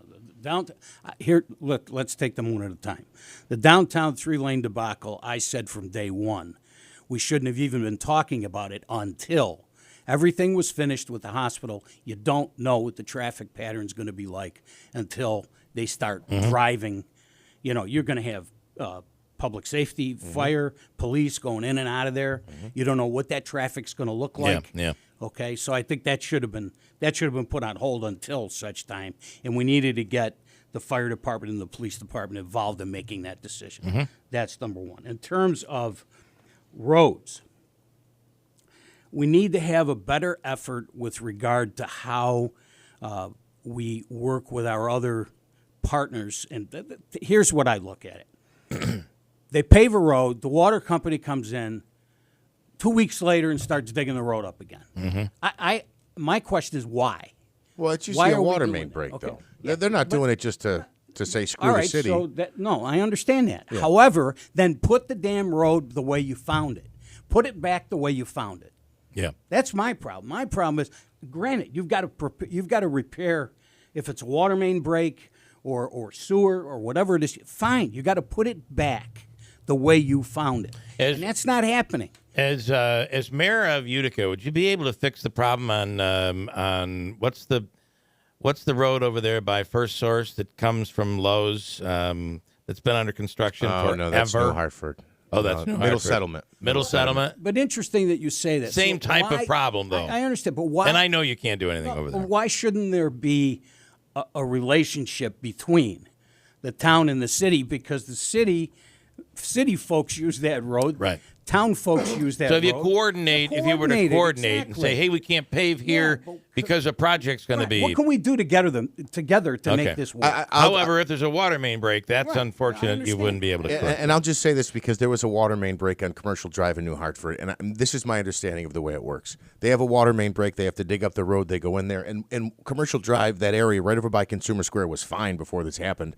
There was a water main break. They had to dig it up. What they do, especially in the winter, is they patch it until there's nicer weather and they can get in there and make it look smoother. So I think that's part of the issue you're talking about. I know you got a caller on the line, so we'll go to that. I want to ask you about crime, how a mayor could address crime as well coming up. We'll do that. Next, let's bring in Jeff in Utica. Jeff, you're on with Bob Cardillo. Bob, there's headphones. There are headphones right there. Well, you might be able to hear off my headphones. Jeff, go ahead. You're on with Bob Cardillo. Hi, Bill. Hi, Jeff. And hi, Bob. Hi, Jeff. How are you? Bob, I say this with respect. I say this with because I like you. You're a nice guy. I've always found you very personable. So I'm going to start by putting this question in your head before we go any further. When, and I'm using the right word, when you lose the election, is there a position that you would consider being in the new administration to help the new administration, something like public safety commissioner or with roads, something along those lines, that you would be part of the team that would help bring a better vision to Utica? Because Bob, and I'm saying this with all due respect, you have zero chance of winning the election. All right, let's let him respond to that. Let's look at the primary. All right, I heard you the day after the primary when you came on and said, well, it was the weekend of graduations and people didn't know and the weather. Let's look at the math. Let's say, for example, you're right by your argument that not enough people. Let's let him respond here. If double the amount of people who came out to vote for you that day, you still would have lost the point. Okay. All right, I know where you're going, Jeff, but go ahead. All right. Number one, I believe in this community. I have a lot to offer this community. Yeah. I do it now in my work as a development consultant, working on projects like the Obelston, working with the MHA and People First, and redoing of these projects. I know we got a lot of other things that are on the board. So I'm here, and I'm here to help. So would I consider something? No, I'm going to win the election. I'm going to be the mayor of Utica. You feel response. in this current climate, you have a chance of winning this absolutely three-way race. Absolutely. We're hearing there might be a fourth person doing a write-in campaign, but I don't know there where was that in the goes. primary, if I recall. I think there was somebody in the Democratic primary who got a number of votes. Several votes, yeah. Jeff, he feels but Bob, you keep saying that the voice of the people is clear. The voice of the people. You're out there, responding to the voice of the people. Wouldn't you think during the primary the voice of the people was actually heard, and they said it ain't you? All right, I'm gonna hang up and let him respond. I can't let you just go off on him. Jeff, do you want to respond to that at all? No, I said what I said. Okay. I'm in this. I'm in it to win it. We're working at it. We continue to work at it. We continue to talk about issues. Okay. And that's what's important. You had a question about on crime. And I I've think got about 30. You can take those off. Yeah. A lot of people would agree with your point on crime, but save the crime for we'll take you out of sports. All right. And by the way, Rob just piping in saying June sucks for primaries. I've heard a lot of people say that. It's terrible. And it was not a good look. It was just not a good look. We'll do news and come back, and Bob can answer the final question on crime coming up. WIBX Utica Rome. It's 8 o'clock.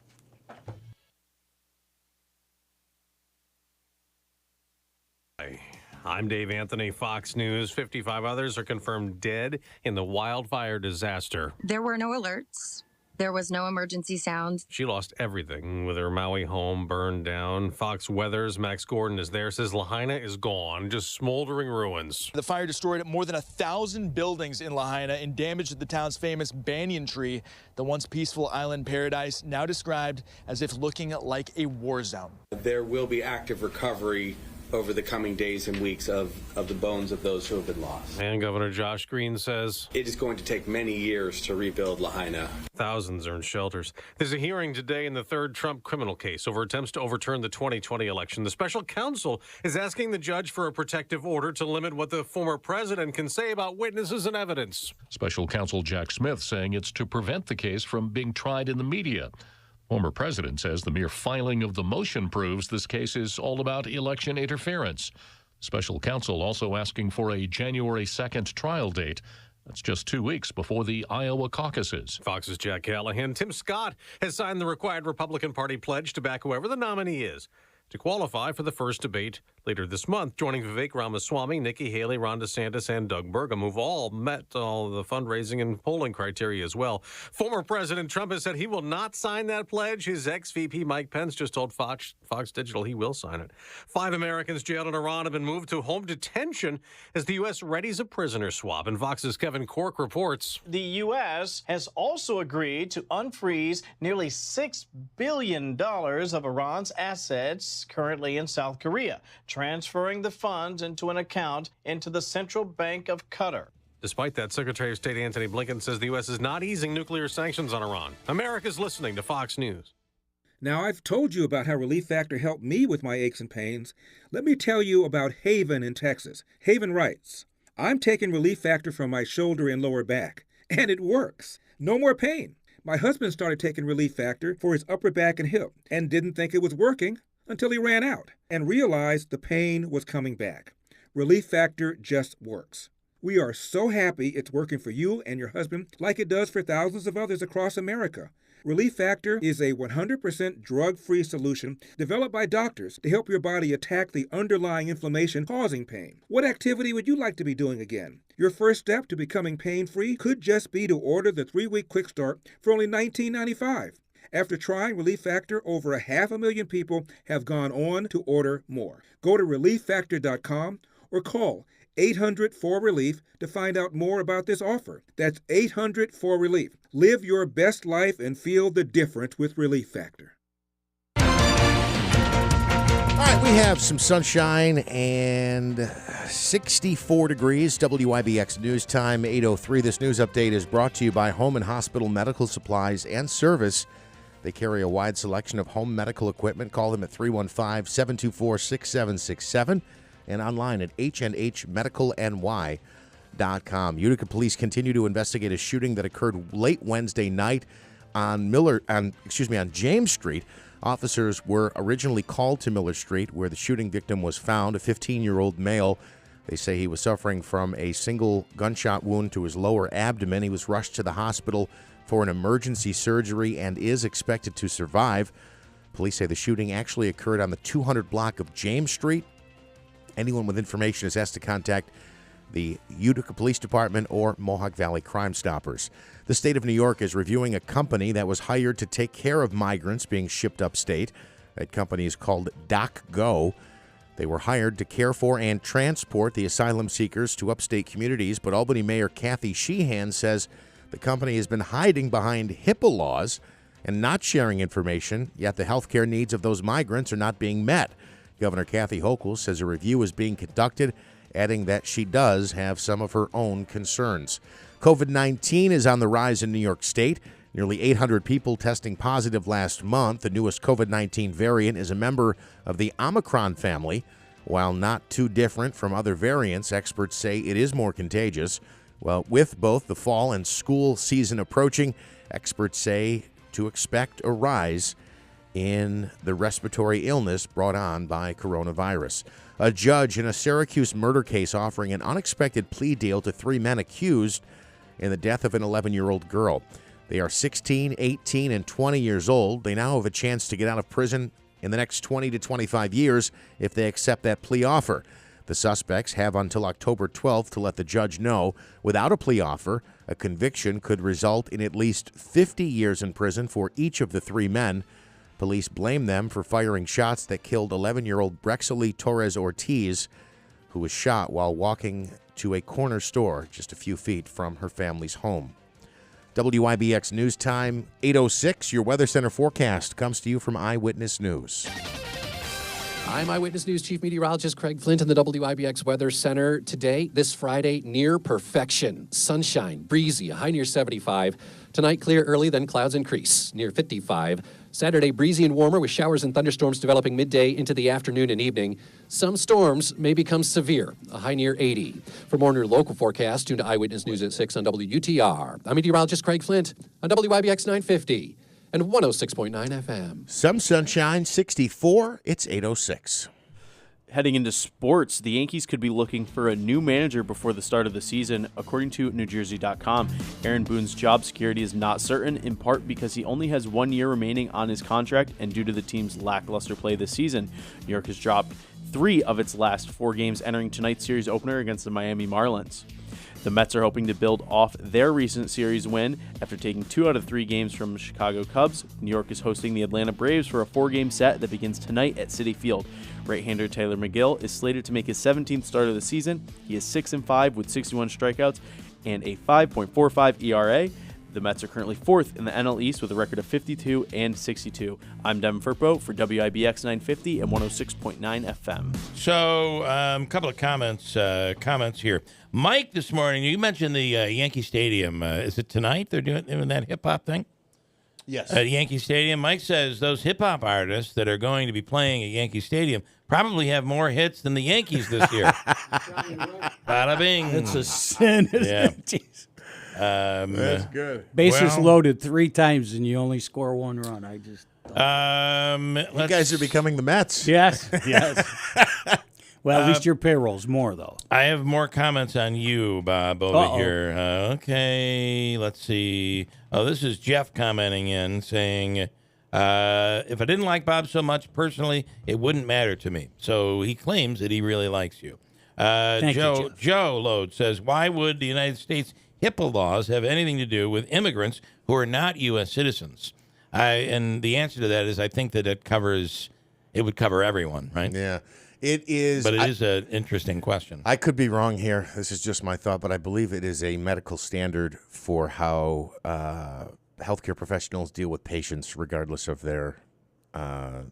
It's part of their oath, I think. Yeah, regardless of their affiliation to which country they're in. And Larry, who's normally attacking me because of the Mets, is going after you. Ask Bob if he is a betting man. I would bet him $1,000 he will not win the election.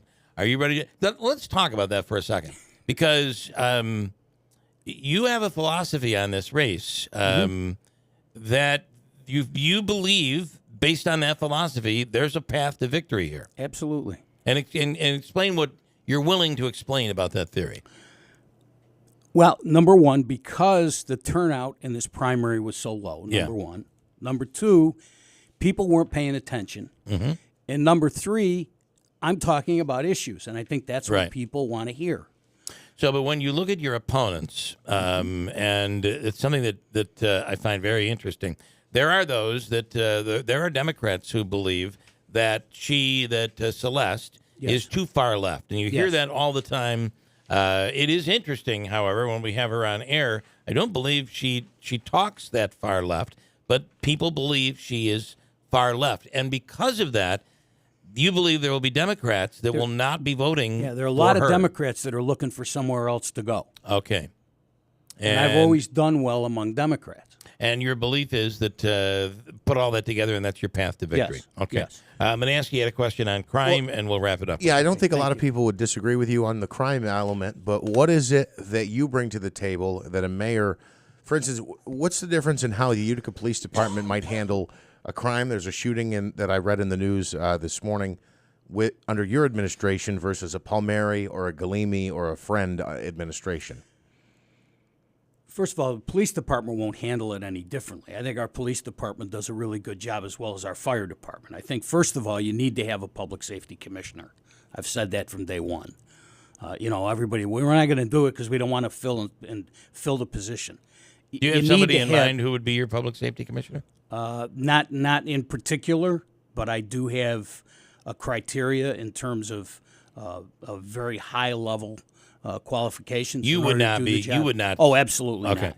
But like I said, my expertise is in economic development. My expertise is not in public safety. And even if it was, I don't think it makes sense to have the mayor be the public safety commissioner. Well, and Mayor Palmieri, to be fair, was a former police officer. No, he wasn't. No. What? No.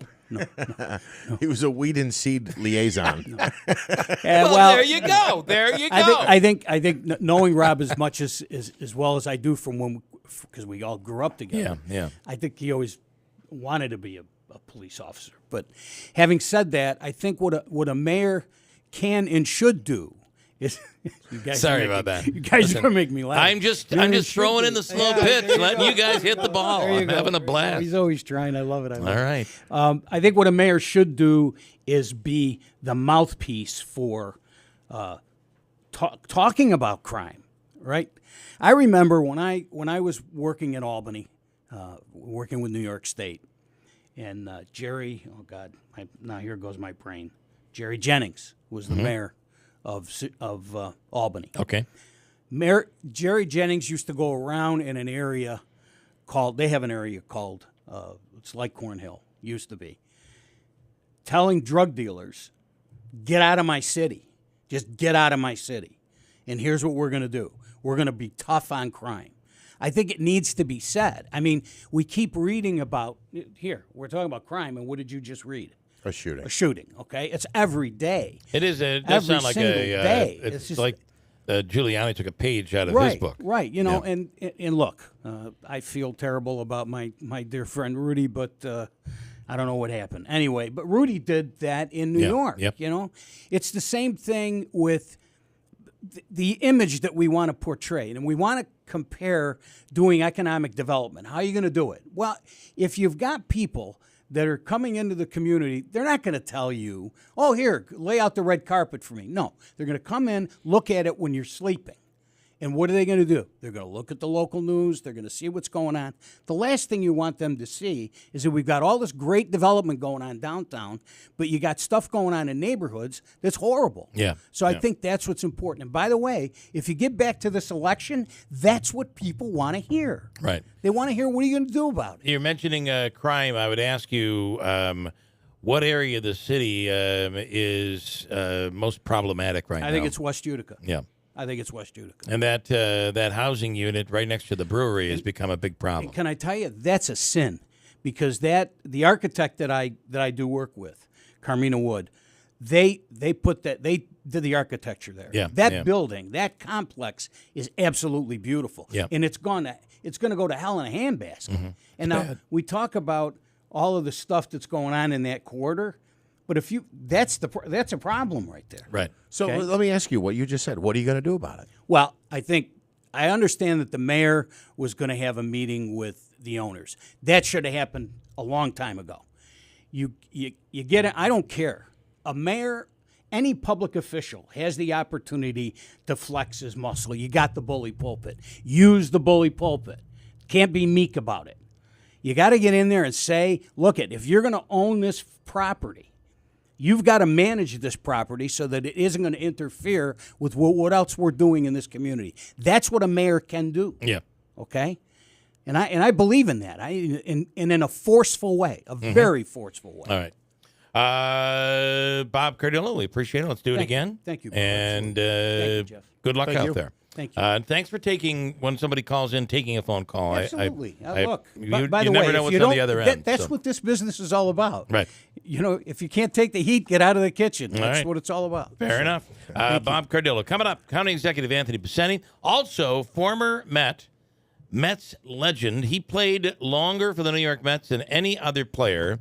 Ed Kranepool will be trivia. Bob There nailed you go. the trivia question. Except I got I said Kaiser roll. I didn't know. Right. Didn't have Fig Newton. But Ed Kranepool coming up in just a little bit, so get ready for that. Stand by. It is 8:15 at WIBX. What's your design inspiration? A picture on the wall? A photo from a magazine? A board you've made on Pinterest? Hi, this is Kira Meelan from Meelan's Carpet One. It's amazing what some of our customers bring to us for inspiration, and we love working side by side with them to help turn their flooring dream into a reality. It's actually one of my favorite parts of the job, helping you to discover your perfect flooring. And there really is so much to discover. Consider the latest flooring trends as you plan your next home project. Many of our customers are surprised by the incredible new choices we have available. For example, today's snap-together waterproof luxury vinyl is incredibly popular. It's durable and it's stunning, with so many styles that replicate hardwood and beautiful stone looks. We have options that inspire, designers who will help bring it all together, and always a beautiful installation. To get the perfect flooring, start with the right flooring store. Visit Meelan's Carpet One on Commercial Drive East in Yorkville. Life happens, and at Mohawk Valley FCU, we are here to help you through life's ups and downs. It's not always easy. Life isn't perfect. That's why Mohawk Valley FCU goes above and beyond for their members. With higher interest accounts, superior service, easy loan approvals, and so much more. With locations on River Road in Marcy, in the State Office Building in Utica, and with mobile banking, you'll receive the best service no matter where you are. Mohawk Valley FCU now welcomes all Town of New Hartford employees. Member-focused, member-driven. Visit MohawkValleyFCU.org. Check out Mattress Express's grand opening of their new superstore in New Hartford, 4488 Commercial Drive next to Pet Supply Plus, Tempur-Pedic, Stearns & Foster, Sealy Hybrid, Purple, Puffy, The Number Bed by Instant Comfort, Posh and Lavish, and more. Stop in, open 7 days a week. Oneida County Department of Family and Community Services has immediate openings for caseworkers. The starting salary is over $51,500. Be part of the Oneida County caseworker team that makes a difference in our community every day. 35-hour work week, annual salary increases, plenty of room for advancement, and more. Apply now at OneidaCountyJobs.com. That's OneidaCountyJobs.com. OneidaCountyJobs.com. Finding great candidates to hire can be like, well, trying to find a needle in a haystack. Sure, you can post your job to some job board, but then all you can do is hope the right person comes along, which is why you should try ZipRecruiter for free at ZipRecruiter.com/free. ZipRecruiter doesn't depend on candidates finding you. Its powerful technology identifies people with the right experience and actively invites them to apply to your job. You get qualified candidates fast. So while other companies might deliver a lot of hay, ZipRecruiter finds you what you're looking for. The needle in the haystack. 4 out of 5 employers who post a job on ZipRecruiter get a quality candidate through the site within the first day. ZipRecruiter, the smartest way to hire. And right now, you can try ZipRecruiter for free. That's right, free. Just go to this exclusive web address, ZipRecruiter.com/free. That's ZipRecruiter.com/free. ZipRecruiter.com/free. Do you feel like your current checking account just isn't working for you anymore? Maybe monthly fees are cutting into your already tight budget. Or maybe you're looking for more convenience with additional bells and whistles that allow you to accomplish more with less work. Whatever your reason, it might be a great time for you to check out the lineup of accounts at Adirondack Bank. From no-frills basic accounts to paperless high-yield accounts, we're sure to have the perfect solution for your needs. We also offer a large selection of extras such as customizable debit cards, electronic statements, online banking and bill pay, mobile banking, and mobile deposit. We also have a great client services team ready to answer your questions with our live chat. Visit our website at www.adkbank.com. Use the checking comparison tool and see which options are best for you. That's adkbank.com. Member FDIC. Angie's List is now Angie, and we've heard a lot of theories about why. I thought it was an eco move. Fewer words, less paper. No, it was so you could say it faster. No, it's to be more iconic. Must be a tech thing. But those aren't quite right. It's because now you can compare upfront prices, book a service instantly, and even get your project handled from start to finish. Sounds easy. It is, and it makes us so much more than just a list. Get started at Angie.com. That's ANGI, or download the app today. Sarah's Flooring Outlet is the area's leading flooring store. And when it comes to inventory, in-stock inventory, they certainly lead the way. You're going to a store that deals in flooring. They don't deal in a whole bunch of other stuff. They deal in flooring. In Sarah's Flooring Outlet. And Sal has you covered, especially when it comes to Pergo Extreme. If you want that product, they offer the Pergo Extreme price guarantee within a 60-mile radius of the store.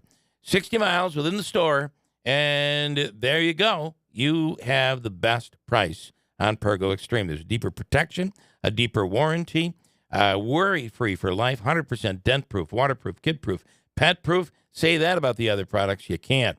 And it's there in stock at Sarah's, where you can get 6 months interest-free financing right now. In Sarah's Flooring Outlet, Route 49 Plaza, River Road, Marcy, and online at insarahsflooringoutlet.com. WIBX 950 and 106.9 FM. This is Keeler.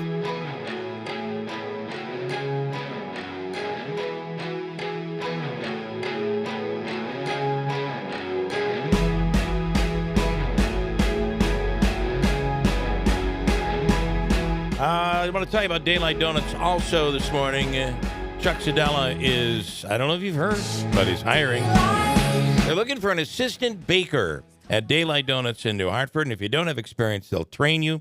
If you know of someone, if you are someone, call them today at Daylight Donuts in New Hartford. And you know the best coffee, fresh donuts and bagels every single morning. And that drive-thru is lightning fast. You're in and out, and you are on your way. In studio right now is County Executive Anthony Pacenti. We're going to be talking with a real baseball player today. I hear that. In Ed Cranepool. That's going to be. And think about this. Legend. He and a Met through his entire career. He, boy, he'd seen it all then. One of the very few, One of the very few. The Mets that really. Yeah. You know that he entered the minor league system at age 17 in 1962, and by September. He moved up in the minor leagues to 3 different teams, and by September was called up to the big leagues and was playing in the big leagues at age 17. We didn't have any players. That's back exactly then. right. That's it. Well, right. Well, New team. They didn't. Yeah. They didn't hold on to guys for years until they developed them. Right. They saw talent and moved it. Yeah, it's a whole different world. Different world today. Did they retire his number? I mean, you're a Mets. No. They didn't. It's number 7, wasn't? Didn't he wear number 7 or no? Is, Or did he not? I guess, Am I wrong? I don't know the answer to that. I'll get his number here. We'll find out, though. Part of me wants to say it's actually 17, but you might be right that it's number 7. Well, and Hernandez. No, it's 21 and 7 he wore. 21 and 7. He did wear 7. All right, that was good. I thought so. So you were a Mets fan, after all. Well, I mean, you had 69. At How could 69, you? everybody Right? was a Met Right. fan. That's right. Especially when the Yankees were so bad those years. Was that the year they put the time capsule in? Yeah, it was. 1969. It was. I was going to segue with the holding on to things, but that was even better. That's a better transition. It was unfortunate. It was after. I mean, the papers they put in were really in in November and early December, so they missed out on the. It would have been interesting to put maybe the World Series thing in or whatever from that. I thought there would be a little more, more newspapers or at least more detail, but they just kind of did the front pages of various papers, and that's what was in it. So it included other papers beyond. Well, all of at the time Oneida County papers. Oh, okay, all right. Which there were several, which we weren't. Yeah, look at the others. change The Boonville today. Herald was still there. Right. The Camden paper. There was another rural Oneida County paper. There was another Boonville, maybe. Yeah, but no, another one besides that. Oh, There was yeah. one. Then there was a newspaper. I'm trying to remember the name that covered. That covered the Camden area and Oswego, part of Oswego County, and the the western and northern parts of the county. So it was kind of interesting. Yeah, that is, and then to see where we are today, I don't think in a million years they would have predicted the fall of the hometown newspaper. No, back both in 1969. I remember. Right. It was the Daily Press and the Observer Dispatch. Right. Wow. And of course, the Daily Press was the afternoon, right? The Daily Press was morning. Was morning, and the Observer OD Dispatch, was. I delivered. You delivered the Okay. afternoon.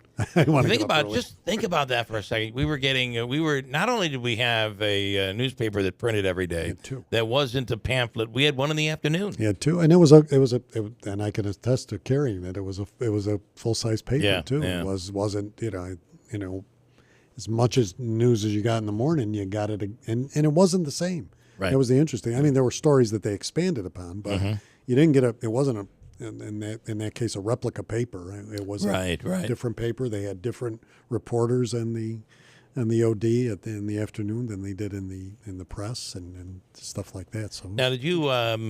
So, what else did you find in the capsule?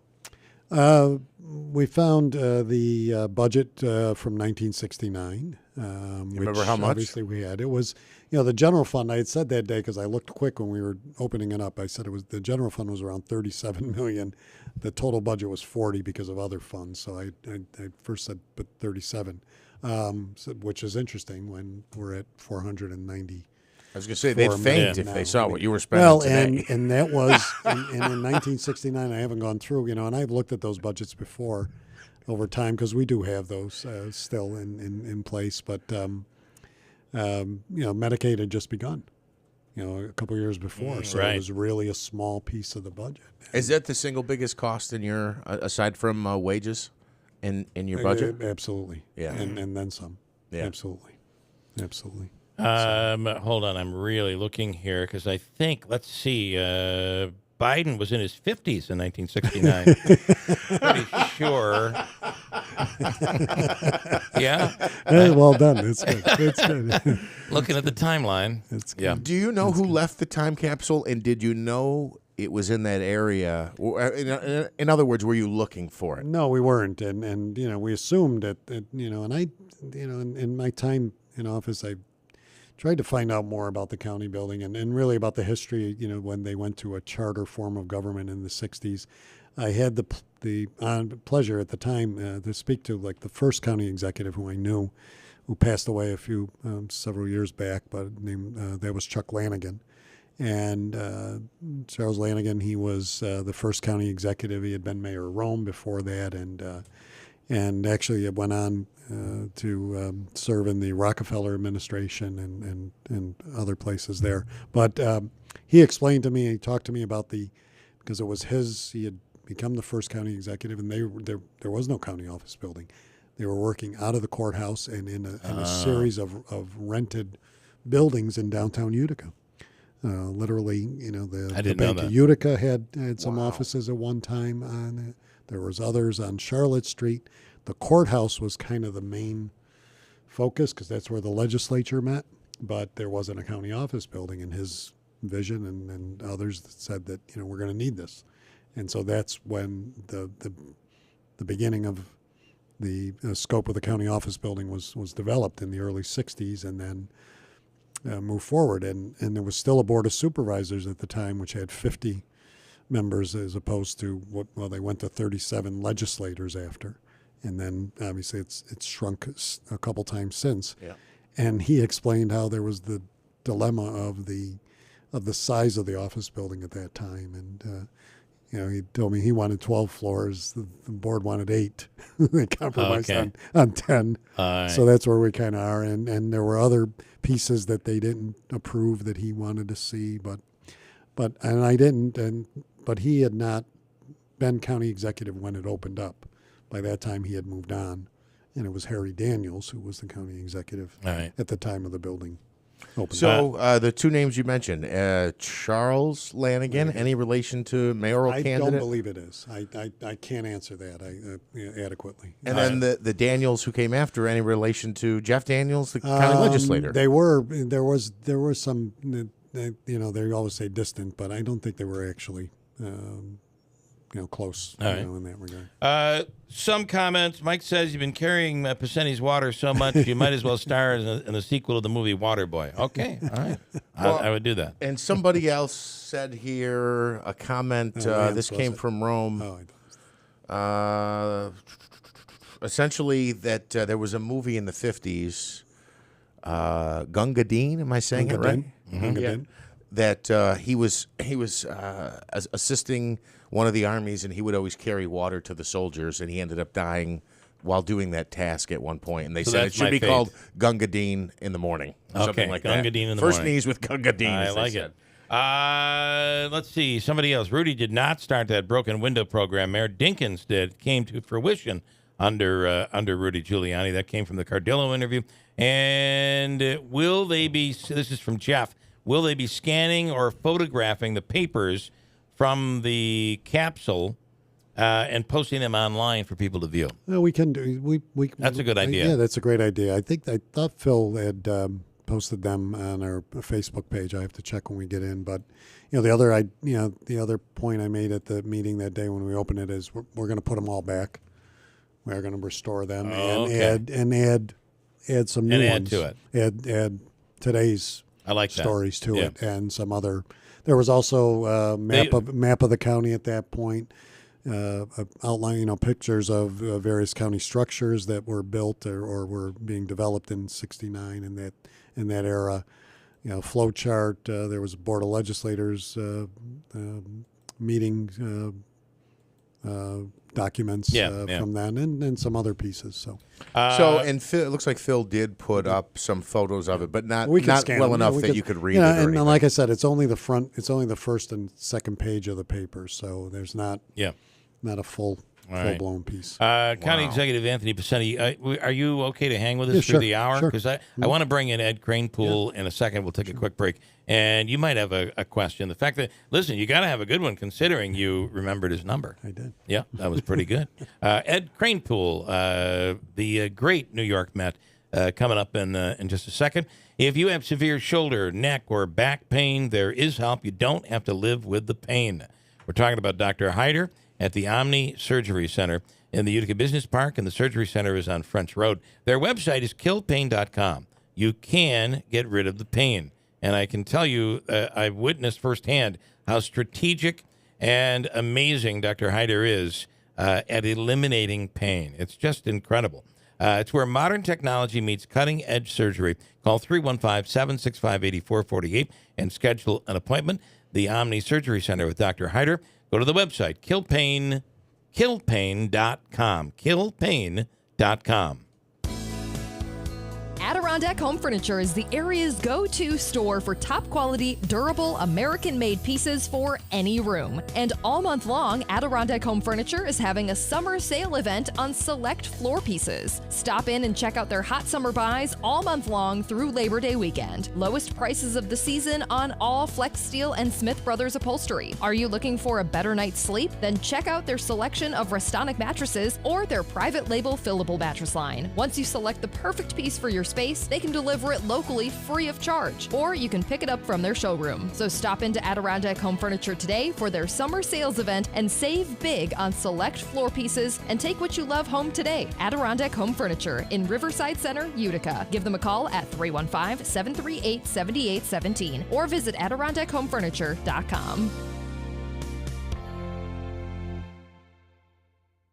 If you're hiring, it can feel like you're trying to find a needle in a haystack. You can hope the right person comes along, or you can just use ZipRecruiter. And now you can try it for free at ZipRecruiter.com/radio. In fact, ZipRecruiter has helped a lot of business owners find their needle in a haystack, like Marco, president of operations at Telly Tires and Auto Centers. Because Telly Tires has grown a lot in the last few years, Marco needed to hire everyone from a receptionist to a store manager to a head mechanic.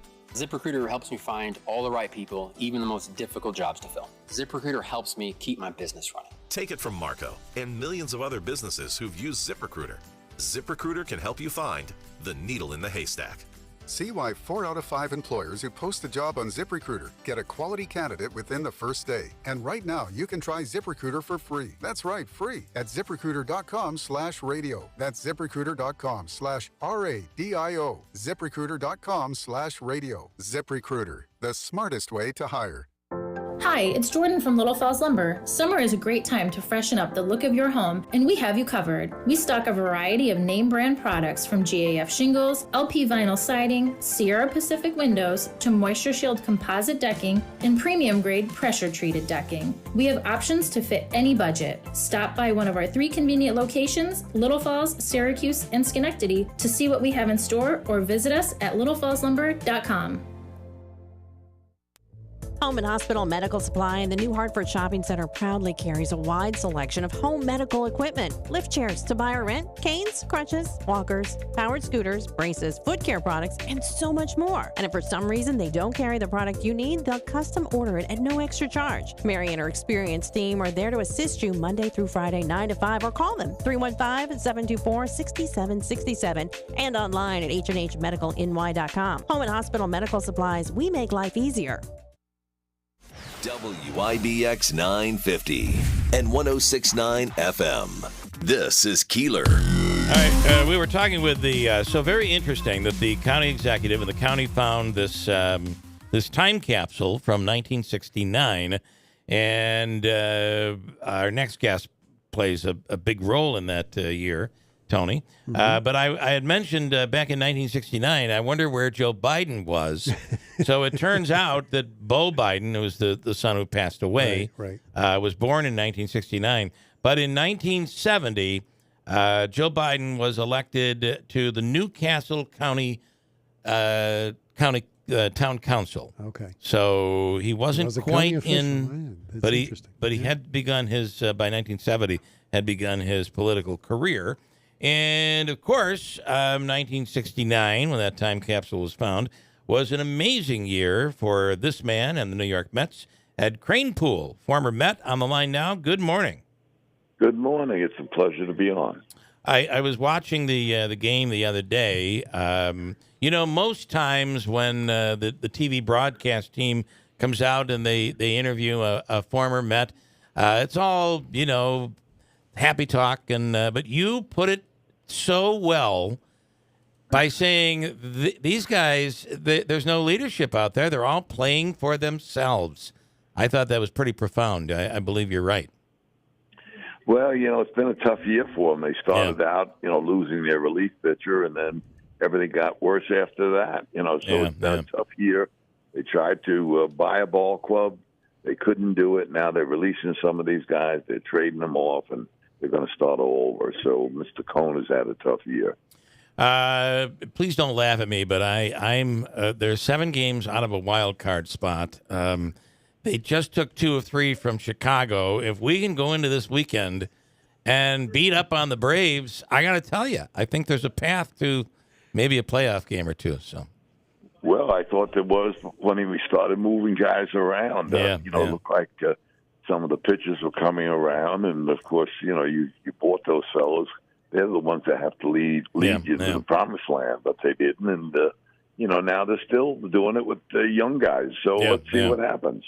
I want to tell you, you're in the county executive here, and it's funny. We had they had just discovered while doing construction, they discovered a time capsule from 1969. We'll talk about that. Also, our partner here in studio, Jeff Manaski, with a question. Well, yeah, I was just going to say, I expressed this sentiment earlier in the program that I wondered if the trading of the so-called mercenaries, those two ace pitchers, if having them in the clubhouse was actually, it was difficult to have a leader because you have Pete Alonso, you have Lindor, and then you have these guys who are essentially new to the picture, that there was maybe too many personalities in the locker room to have a true leader, and with them gone now, maybe one would emerge. Well, I don't know what happened in the clubhouse, but, they started out the season, both of the pitchers are on the disabled list, and that's a tough way to go into a season. It's a long year. You want to start from spring training, and you want to get going, and once you get into the performance of the players, they didn't react very well when they came back. And, they struggled a little bit, so it took them a while to get themselves going. But, they were great pitchers. They're both Hall of Famers.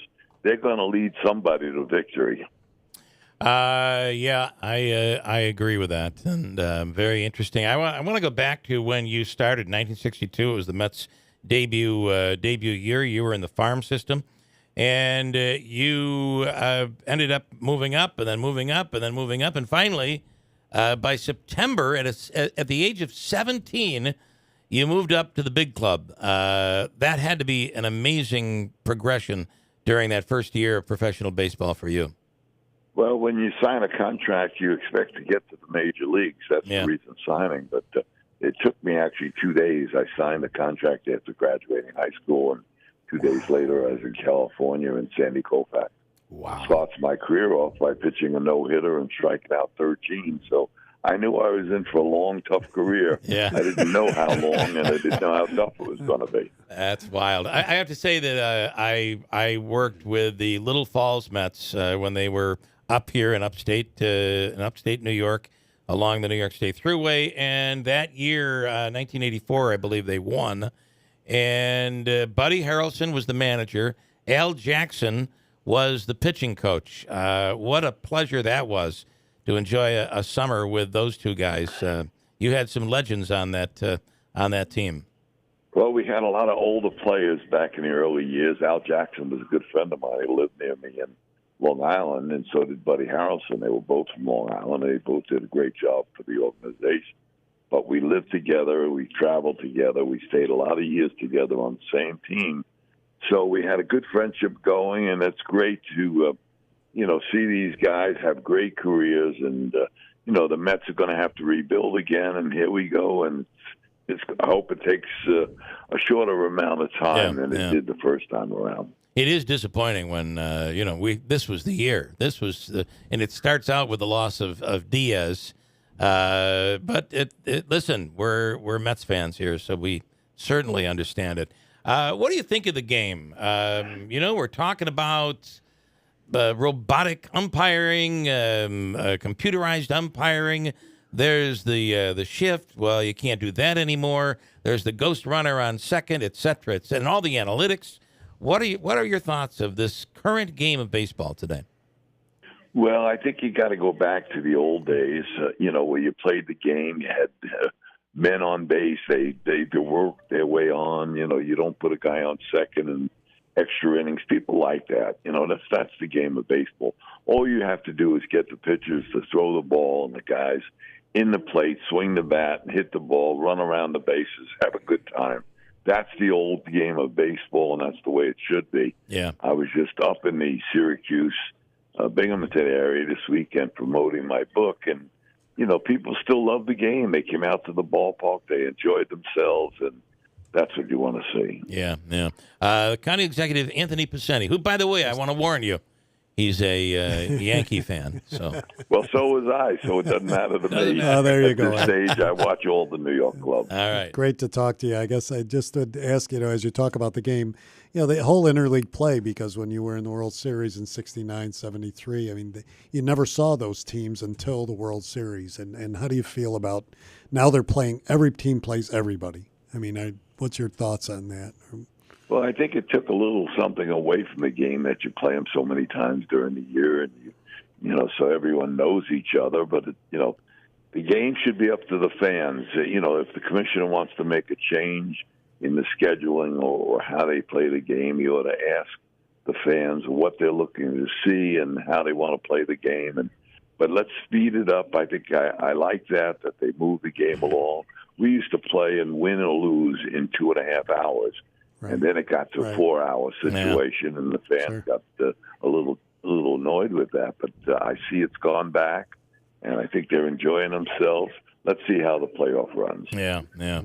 Can you talk about how many contracts did you sign with the Mets? And I guess the point of my question is, when a contract was almost up, was your mindset ever a possibility? Hey, I'll go play with this team, and I don't know if free agency, if that term was understood back then the way it is today, but was it always, I'm going to play with the Mets and no one else, or was there options for you to play ball elsewhere in the country? Well, there was no free agency when I started. It was my group of player reps that initiated that late in my career, and it did come about the last 3 years when I was playing, but I had signed a 3-year contract. The club figured, I guess, let's finally sign, he can play, and we'll give him a 3-year contract. So I didn't really take advantage of free agency. It's a great opportunity for the players. They build up their salaries. The game has got out of hand. The ownerships, have bought all these free agents, and they're trying to buy a pennant. You need some people to play together, on the same team for a number of years. Our players stayed together 6, 7, 8 years together, and you knew everybody's likes and dislikes, and you got along, you traveled together. It was a closer-knit group as opposed to now, and every year they're on a different club. Yeah. Interesting. By the way, you just released a book. It's called The Last Miracle, My 18-Year Journey with the Amazing New York Mets. Talk about the book a little bit and the stories you tell in the book.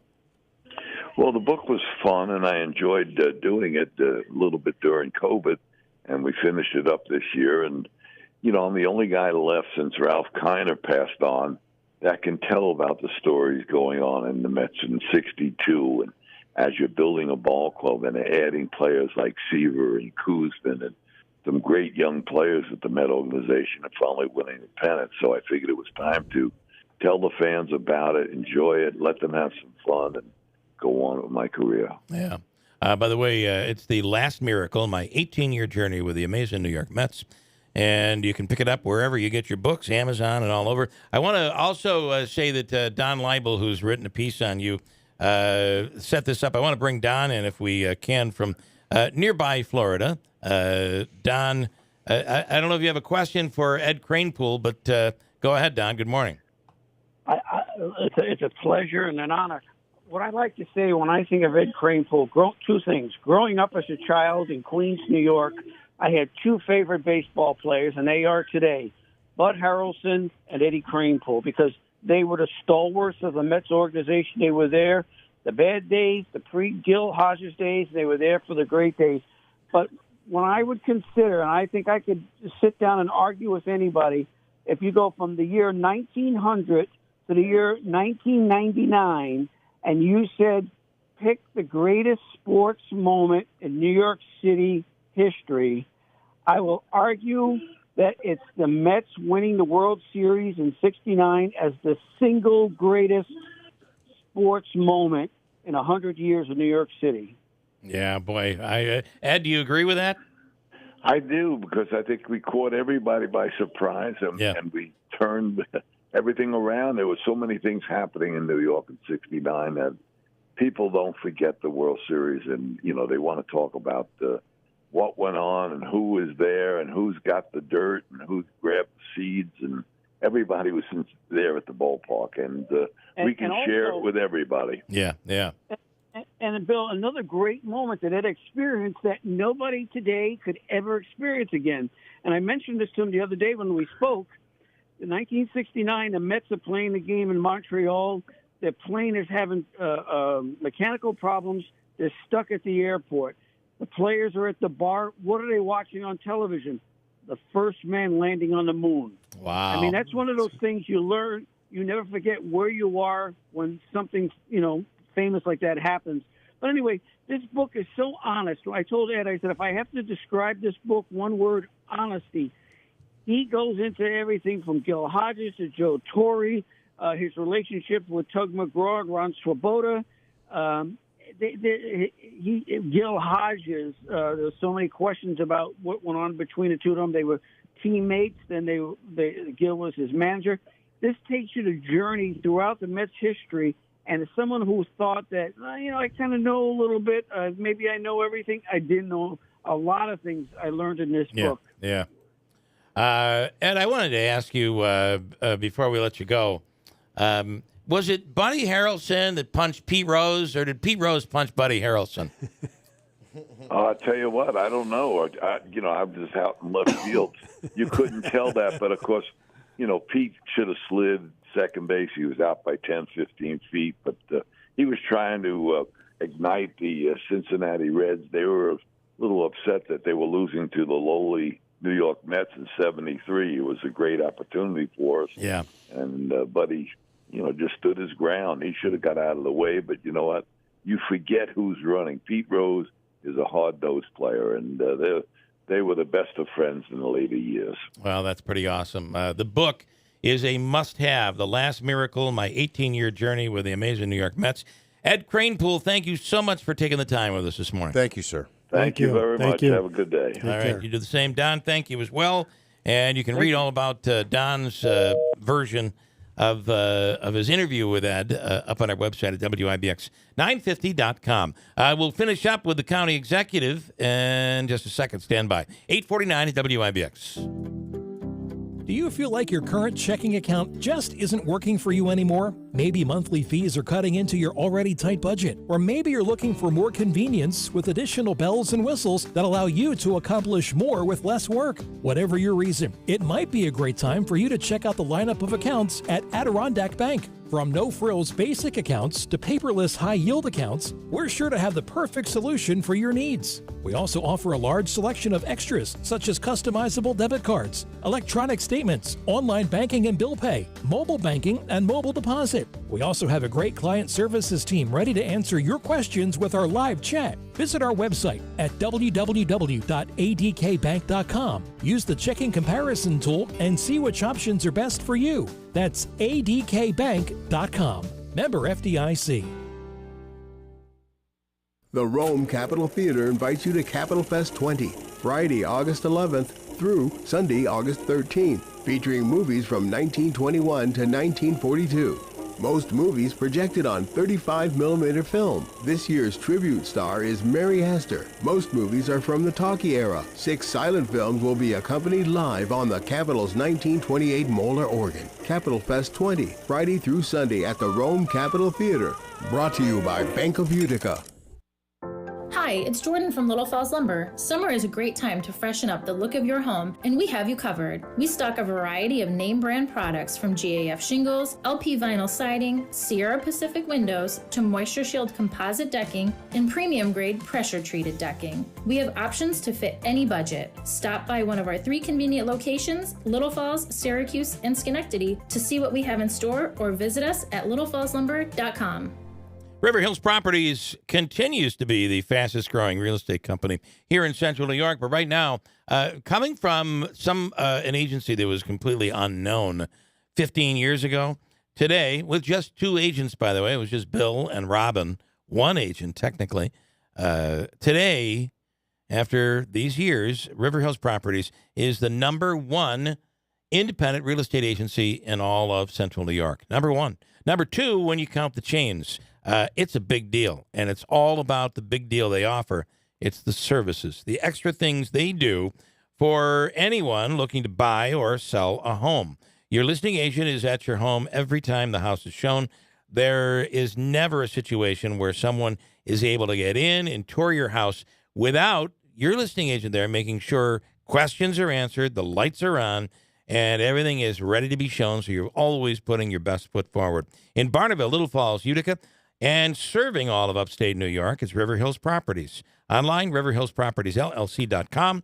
Call 315-896-1009. Nobody sells homes like River Hills Properties. On behalf of IBEW Local 43 Union Electricians and the NECA Contractors, we are pleased to partner with Alfred State University in providing our members with an opportunity to enhance their education at this great university.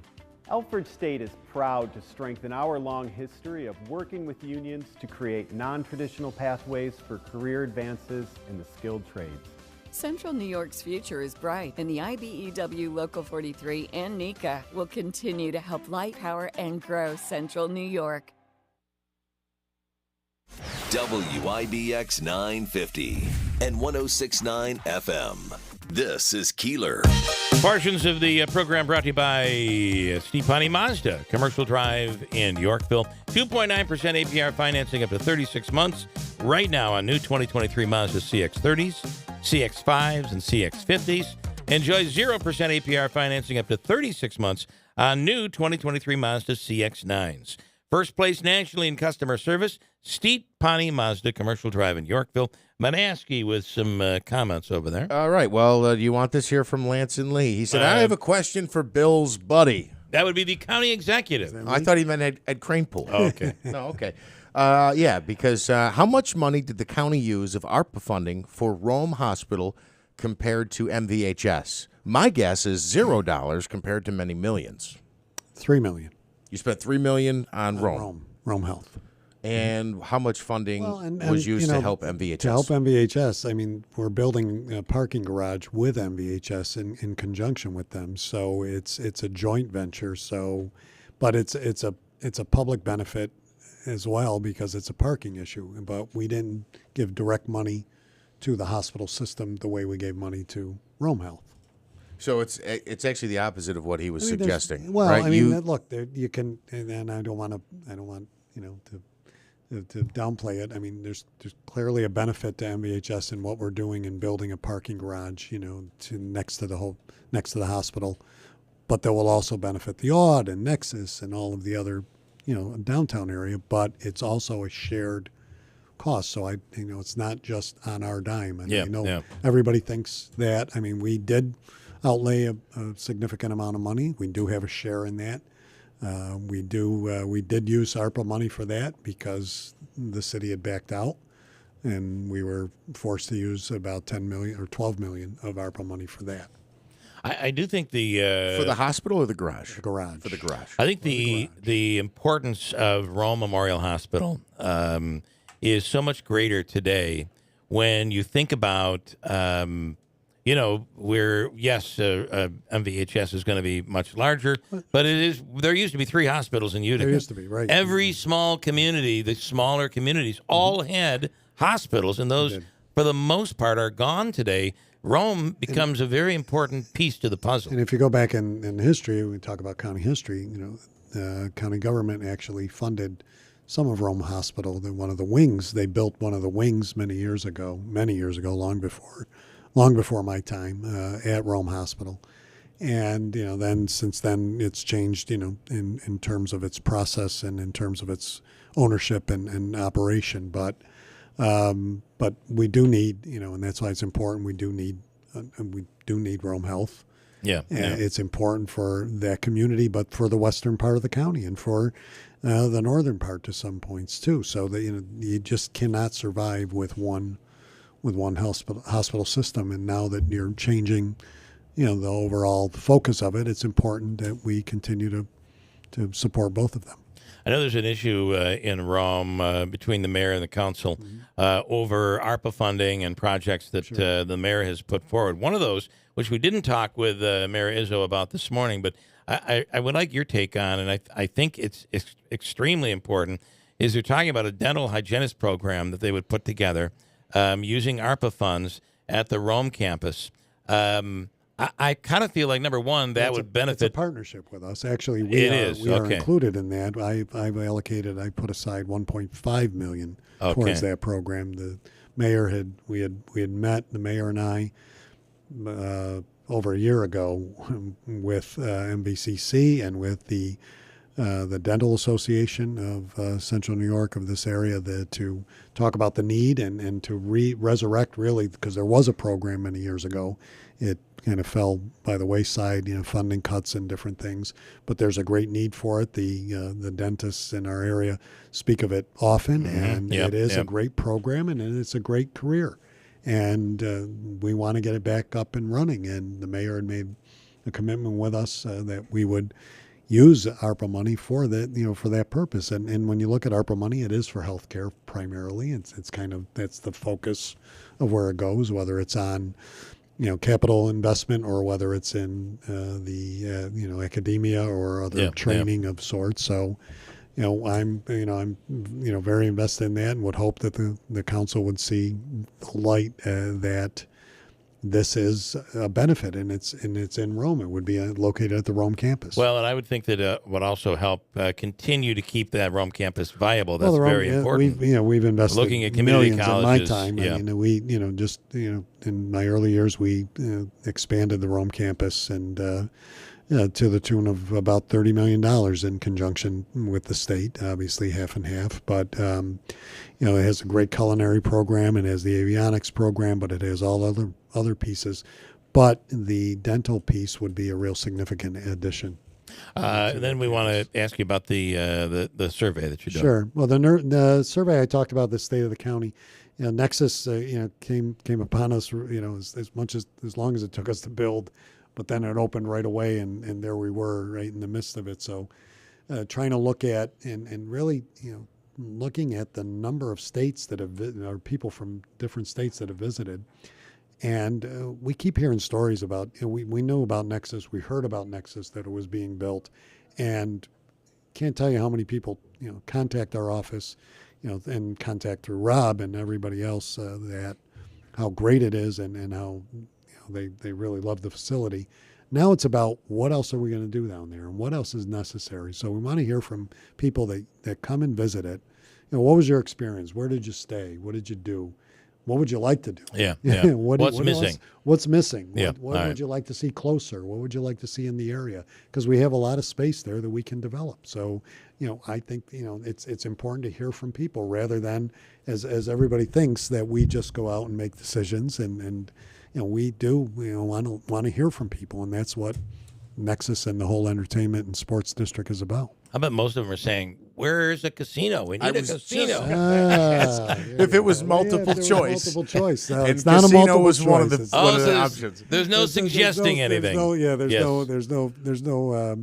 What's the term? It'd be the art of suggestion. There's no leading questions like what if? Questions, yeah, what if? Yeah. No, there's not. All right. Even though each bullet point actually looks like more like a computer or a casino chip than an actual bullet point. That's not true. No, that's not true. All right, but it does give you an idea of what the need is going forward, and you're polling the people who are frequenting the place. Those are the people you want to hear from. And when we designed Nexus, with those things in mind, and talking to people that that have traveled with their families and places. Sometimes these rinks are in outposts and there's nothing around it. Yeah. So the parents and that don't have anything to do, and the nice thing is, there's a cafe, there's a coffee shop in Nexus, there's things to do. But our other point is, what else?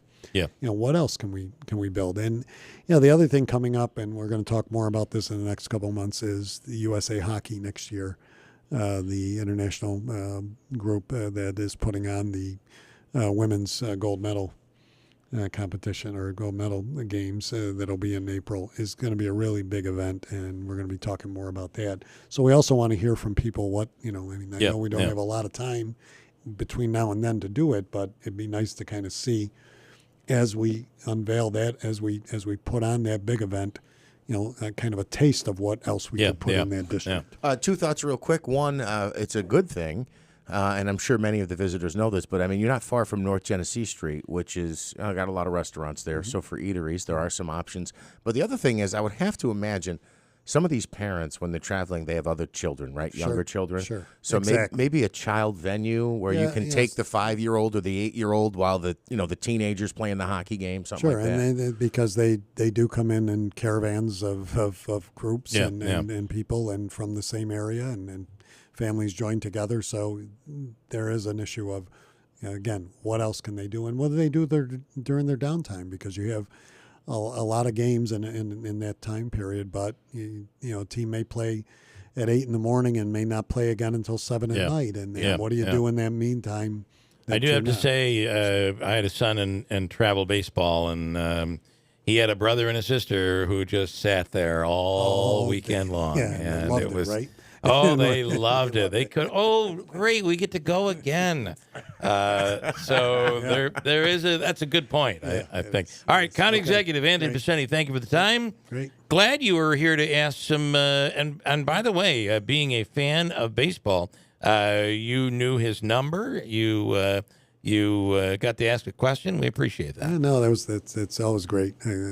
Big baseball fan, so love to hear from, especially from that era that I remember. Yeah. I remember the '69 World Series, watching it in our classroom. We had a teacher who brought a TV in the back of the room. Wow. Because the best thing about that growing up, and I still, go back in the old school ways of World Series day games. There was nothing better. Yeah, pretty cool.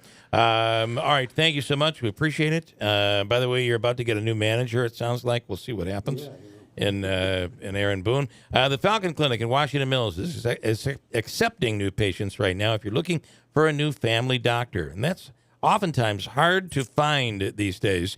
They're accepting new patients right now at the Falcon Clinic. Whether you're having an issue and you can't get to the bottom of it, or you have a retiring doctor and you're looking for a new physician, it's the Falcon Clinic. All doctors under one roof, Dr. Shimoleski, Dr. Zielinski, Dr. Kosminski, everything from family practice to all the way down to maybe you need acupuncture or counseling. It's all there at the Falcon Clinic. Call today, 315-507-4751. The Rome Capitol Theater invites you to Capitol Fest 20, Friday, August 11th through Sunday, August 13th, featuring movies from 1921 to 1942. Most movies projected on 35mm film. This year's tribute star is Mary Astor. Most movies are from the talkie era. 6 silent films will be accompanied live on the Capitol's 1928 Moeller organ. Capitol Fest 20, Friday through Sunday at the Rome Capitol Theater. Brought to you by Bank of Utica. From the Stanley Theater Studio, WIBX 950 Utica, Rome, W295DI Utica, Rome, your news, talk, and sports leader, a Town Square media station. It's hard to know what to do when you lose a loved one.